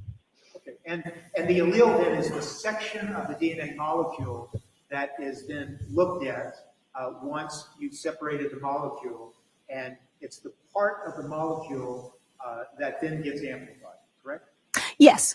And so if you have an allele that repeats at a certain locus on the DNA molecule, then you may be a particular type at that particular location on the molecule, depending on how many repeating alleles you have.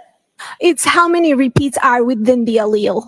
So the allele itself is the entire fragment, and within that alleles, there are we call them short tandem repeats. There are repeats, they repeat themselves different numbers for different individuals, and that's what it's assigned to an allele. How many times the fragment repeats itself within the allele.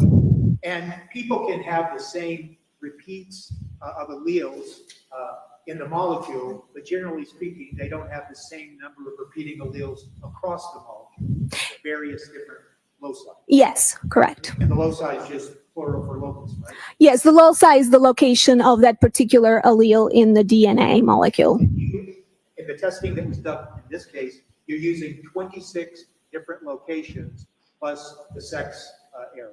Correct, yes. And that's a melogene. Correct, yes. Thank you.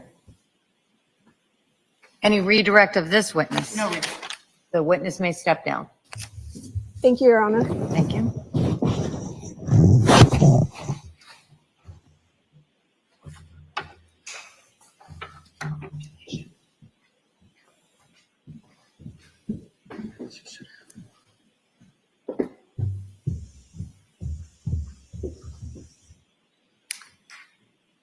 You, the judge. Days ago, I told you, and I think I read you another stipulation, but I'll remind you, a stipulation is just an agreement between the parties, and I'm going to read you now an agreement that the parties have made. This is a stipulation regarding DNA samples of Anna Walsh and Brian Walsh. Reads as follows. On May 9, 2018, FBI Special Agent Tyler Delorme obtained a DNA sample from Brian Walsh. Special Agent Delorme brought the sample to the FBI headquarters in Boston, where it was placed into evidence storage. Also on May the 9th, 2018, FBI Special Agent Matthew Riportella obtained a DNA sample from Anna Walsh. Special Agent Riportella brought the sample to the FBI headquarters in Boston, where it was also placed into evidence storage. On January 10th, 2023, Special Agent Kristen Koch took the sample of Anna Walsh and the sample of Brian Walsh from evidence storage at the FBI headquarters in Boston and brought both samples to the Massachusetts State Police Crime Lab. The samples did not leave the custody of the FBI until Special Agent Koch submitted them to the Massachusetts State Police Crime Lab for testing. That's Exhibit E for identification. Commonwealth may call its next witness. The Commonwealth would call Karen Jacobson.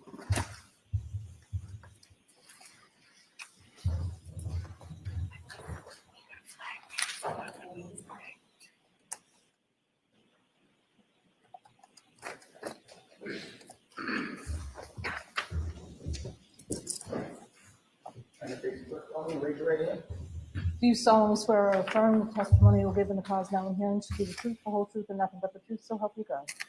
Thank you. Right this way. Watch your step for me. Further. Thank you. You may proceed. Thank you very much, Your Honor.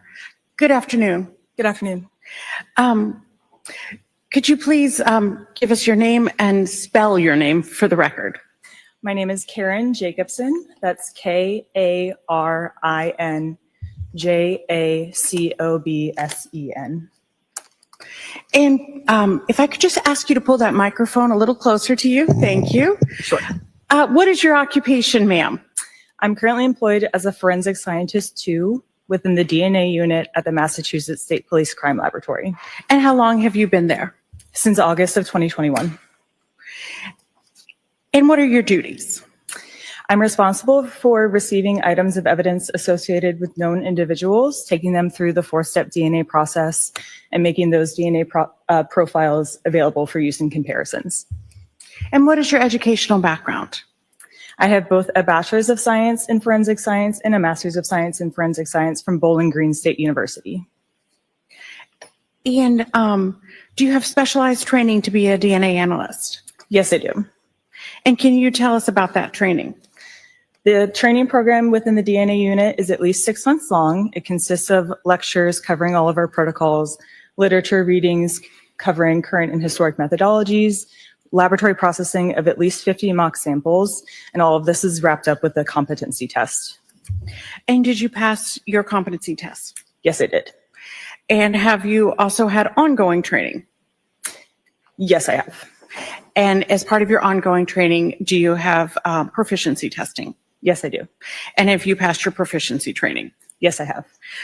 I want to ask you about lab number 23-00596. Did you do work on this case? Yes, I did. And what work did you do on this case? The DNA testing process is 4 steps long. I performed the 2nd step and the 4th step for 2 items. And what were those items? These were items 13-1.1 and 13-2.1. And what were those?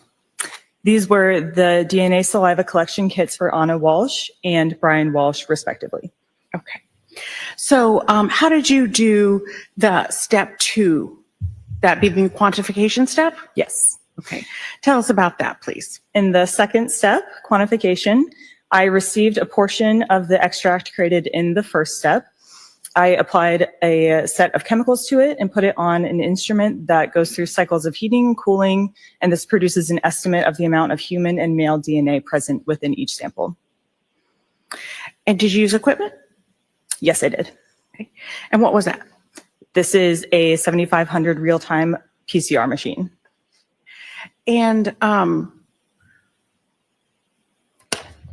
who had done the previous step? The previous step was performed by Katarina Stashin. Okay. And why didn't you do that step? We batch our samples in the laboratory processing for the sake of efficiency. Okay.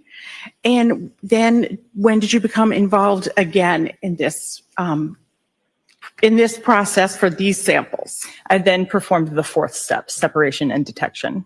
Okay. And can you please tell this jury how you did that 4th step? So the same person, Katarina Stashin, performed the 3rd step. I received the product produced in the 3rd step from her. I applied another set of chemicals to it and put it on an instrument that separates each of the copies of the DNA by size. And then with the help of some special software, it turns it into a visual representation of the DNA profile. And did you use any equipment? Yes, I did. And what equipment did you use? This was a 3500 genetic analyzer. Okay. And then what is the data next ready for in the process? After the data is reviewed, it's ready for use in comparisons. Okay. And who did the interpretation and comparison here? In this case, it was Katerina Stashin as well. And did you do any other work on these samples? No, I did not. I have no further questions.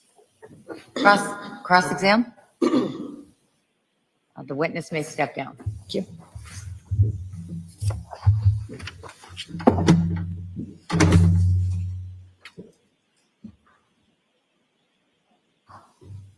Commonwealth may call its next witness. The Commonwealth would call Katerina Stashin.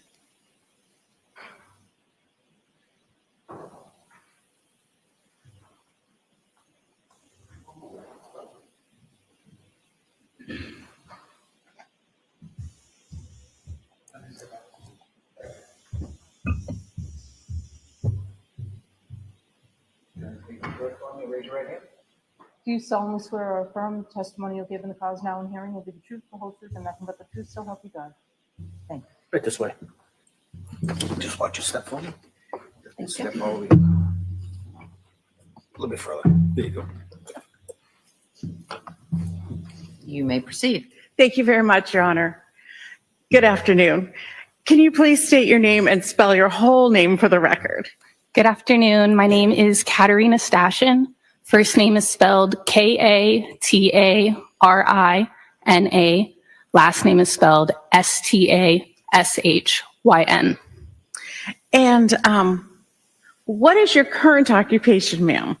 I'm currently a criminalist in the biology section at the Washoe County Sheriff's Office Crime Lab located in Reno, Nevada. And can you please detail your work history as it applies to forensic sciences?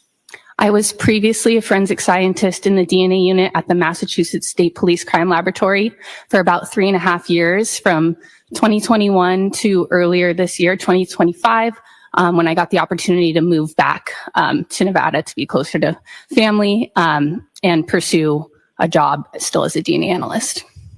And what is your educational background? I have a bachelor's and master's degree in biotechnology from the University of Nevada, Reno. And do you have any specialized training to be a DNA analyst? Yes, I received training at both the Massachusetts State Police Crime Lab and at my current job in Washoe County. In Massachusetts, I completed an approximately 1-year-long training program that consisted of reading scientific protocols, scientific literature, textbooks, all on the topics of forensic DNA analysis. I also took written exams and oral exams on those topics. I also practiced sets in the lab, both for laboratory processing and for DNA interpretation. Put together practice case files, wrote reports, did comparisons, and all of that training completed with a competency test, of which I passed. And then at Washoe County, I completed an approximately 6-month-long training course due to my experience, where I also did review of scientific literature, textbooks, protocols, practice sets, writing practice reports, performing comparisons or interpretation, etc. And that also completed with a competency test, of which I passed. And have you also had proficiency testing? Yes, I have also completed proficiency testing. And have you passed those tests as well? Yes, I have passed all competency and proficiency testing that I've taken so far. And have you testified in Massachusetts about DNA? Yes, I have. So what is a single source DNA profile? A single source DNA profile is a profile that originates from one person or one contributor. And you can identify this in a profile. Just by looking at the profile, you can see how many people are in there. And what is a known standard?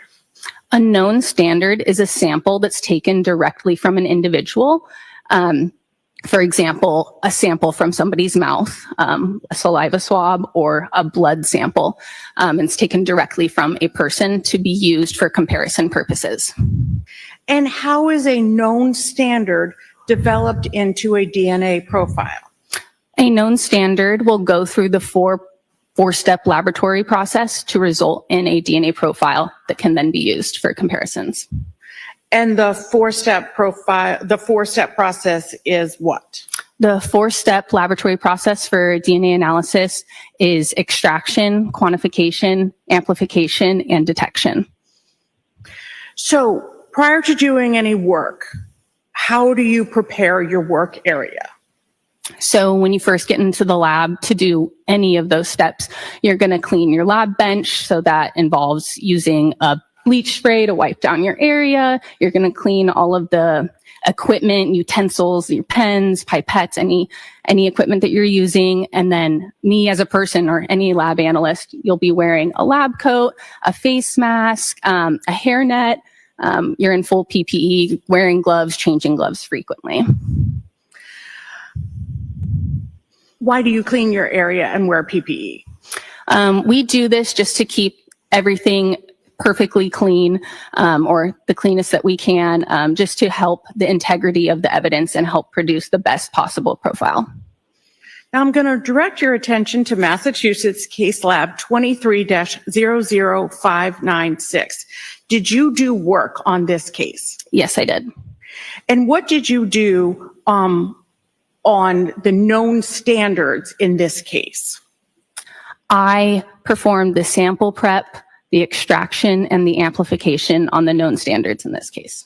And did you also do interpretation on this case? Yes, I also reviewed the profiles that were obtained from that process and made sure they were able to be used for comparison purposes. So I want to ask you about each of the things that you just told us about. So were you working on 13-1 and 13-2? Is that correct? Correct. And what were those? Those were the known saliva standards for both Anna Walsh and Brian Walsh. And so what was 13-1? 13-1 was the known saliva standard for Anna Walsh. And what was 13-2? 13-2 was the known saliva standard for Brian Walsh. And how did you do the sample prep for 13-1? So both of these samples were known saliva samples, so a swab from the mouth, and I just cut up the swab and placed the cotton part of the swab into a tube, a labeled tube with those item numbers that I said. Okay, so that's what you did for 13-1, and then did you give it another number? So once I cut that swab off, it then became 13-1.1. And so did you do the same thing for 13-2? Yes. So then the cotton that got cut off of the whole swab became 13-2.1. And then after you did that sample prep, what did you next do? Then those samples went through the extraction step of the process. And how did you do the extraction step? So extraction consists of adding chemicals to the samples and going through heat variation to help break open the cells present in the sample and release the DNA that is present. And then that DNA is isolated. And did you use equipment for that? Yes. What equipment? An incubator was used for that heat variation that I mentioned. And an Easy One robot was used for the extraction part, meaning that after it sat in the incubator with the chemicals to break open the cells, a robot is used to isolate that DNA from the rest of the cellular debris left behind. You told us about sample prep and step 1. Did you do the next step, step 2? No.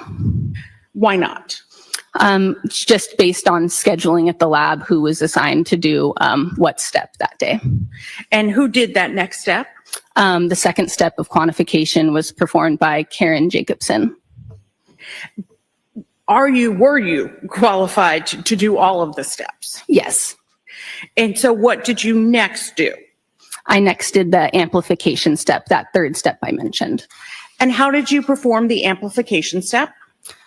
So amplification is the third step, and this is when we make millions and millions of copies of certain fragments of DNA. So this is done by, again, adding certain chemicals and going through heat cycles to make these many millions of copies of DNA, because we're usually working with a smaller amount of DNA. You need to make a lot of copies to make it visual and able to be detected. Did you use equipment? Yes. What equipment? We use what is called a thermal cycler, and this is the instrument that performs those heat cycles needed to make the copies. So did you do the next step, the fourth step? No. Who did that? Karen Jacobson also performed the fourth step of detection. So then what did you do next? So after that full laboratory process was completed, I looked at the data that was produced from those 4 steps, and both items resulted with DNA profiles that I reviewed and made sure were acceptable to be used for DNA comparisons. And could you visualize a single source? Yes. And did you generate a DNA profile for Anna Walshe? Yes. And did you generate a DNA profile for Brian Walshe? Yes. And were profile sources developed that were appropriate for comparison? Yes, the profiles developed were acceptable to be used for comparisons. And they were both single sources? Yes. What does appropriate for comparison mean? When I'm saying appropriate for comparison, I mean that the profile is full, as in data is obtained at every location that was tested, and that it is single source. And what do you do with the profiles? That profile is then made into a text file that is made available for the analyst that's going to be doing the comparisons. And were the profiles assigned a number to identify them? Yes. So the numbers for the profiles are the same as their item number. So the text file profile for Anna Walshe also had the number of 13-1.1, and the text file profile for Brian Walshe was 13-2.1. If I might have 1 second, Your Honor. You may.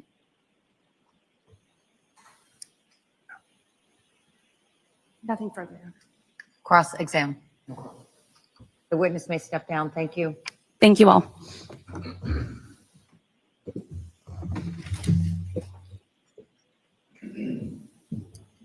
So, Judge, we'll take our lunch break now and see you at 2 o'clock. All rise for the court, please. Here, Sergeant. Folks, follow me.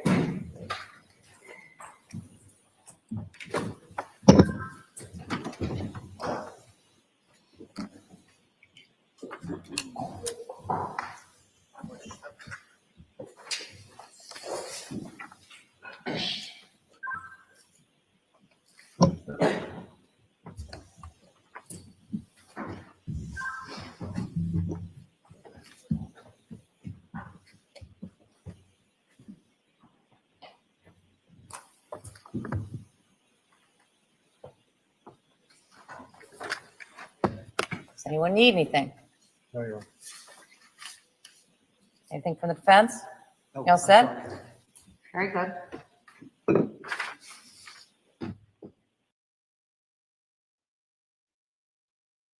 Okay, so this is what I'm thinking, guys. Y'all let me know. I know that some people want to watch the afternoon testimony of the Brian Walshe, and that it is totally cool with me. Cool beans, right? In the meantime, in between time, because I guess at some point in time they may get to whose DNA they doing all this testing. Everybody passing it down the line. Everybody doing a little part in regards to DNA for certain parts of this evidence.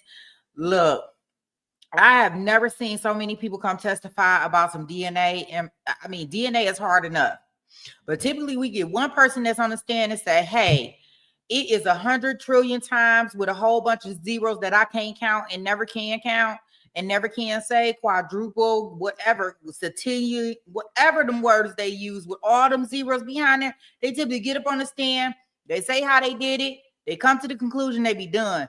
Whatever they got going on in Massachusetts, they passing it on, like, what? I don't know who did what at this point in time. Like, this is all like, what is going on?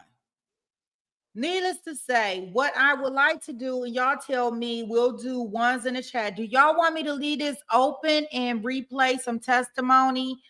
Or do y'all want me to close it down and just reopen it when they come back from lunch in an hour? In the meantime, I am going to open up the Melody here as we're on day 2 over there. And so we can watch the burn pile one. So anybody that wants to watch the burn pile one, I am going to start that one. I don't know what Big Bang they could be leading up to. Close and reopen. I don't know what Big Bang they could be leading up to. What? What's the Big Bang, Barbara? His DNA is on it?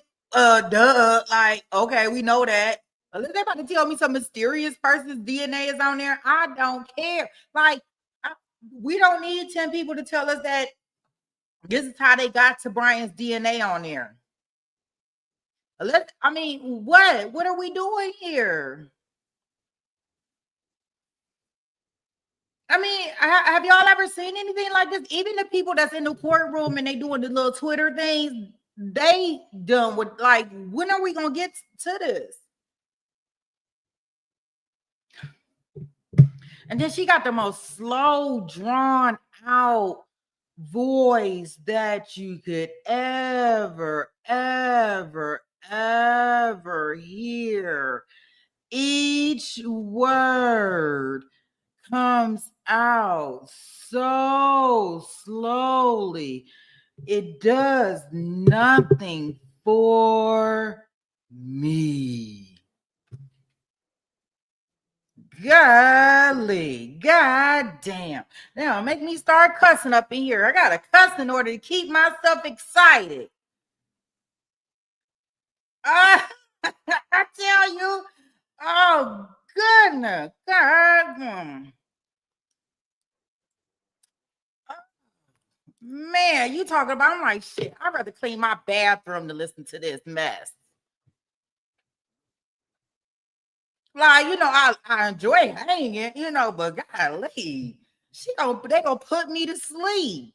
And I got all the energy in the whole wide world. And she's sitting up here with this all slow stuff. And then they putting all these people up here. What the fuck? Like, no. Okay. Yeah, I can listen to them with some TiVo time. That's why I tried to get us some TiVo time, but they so stingy and so foul. They took my TiVo time this morning. We had about a good 30 minutes, but of course they couldn't get their shit together this morning and messed us all the way up. Now, wake up. SD says she can't even take this stuff. She just lurking. She already told y'all this trial boring the mess out of her. You know, if a trial boring our SD is boring. She mentioned it yesterday. She said, this is boring.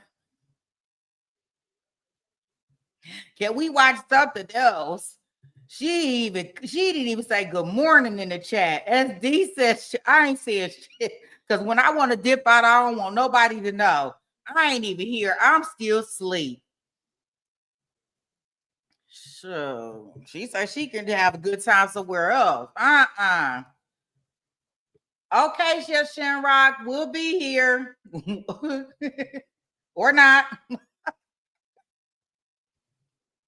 Yeah. That's why when Barb said, well, where's SD at? SD on Discord, she commented in there. She didn't even think about the doggone chat. I seen her over there. I said, she ain't even coming over here. She don't want to be bothered with what's going on over here. She ain't trying to hear none of this stuff that Brian talking about, his defense attorney's talking about, all these people with this DNA coming up here talking about nothing. Guys, that is the thing for the Melody room. If you guys want to start heading over there, I am going to close this room down. I am going to reopen it. I will reopen it. We'll do an after lunch stream over here for the people that want to come over here. I'm still going to leave the Melody room open.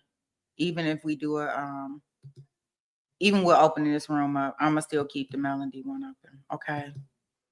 So, but for those that want to continue to watch over here and see them come up with the DNA for him, that's going to include him.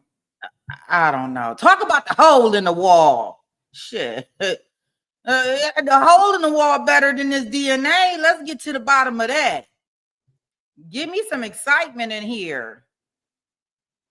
Let's talk about the hole. Got me all up in my feelings. All right, guys, I will set the alert. I'm sending it out now for part 2 for after lunch. So when you get the alert, if you are interested in coming in the Brian Walshe trial back again, just make sure I'll let you guys know in the other room when it does come back. That way, if you are interested, you can come back, because some people are invested in it and want to hear, them say about his DNA. I can care less about his DNA at this point in time. Like, me personally. All right, crew. I will see y'all over here in the other room. And for those that will be coming back, I will see you back here in about 45 minutes. All right.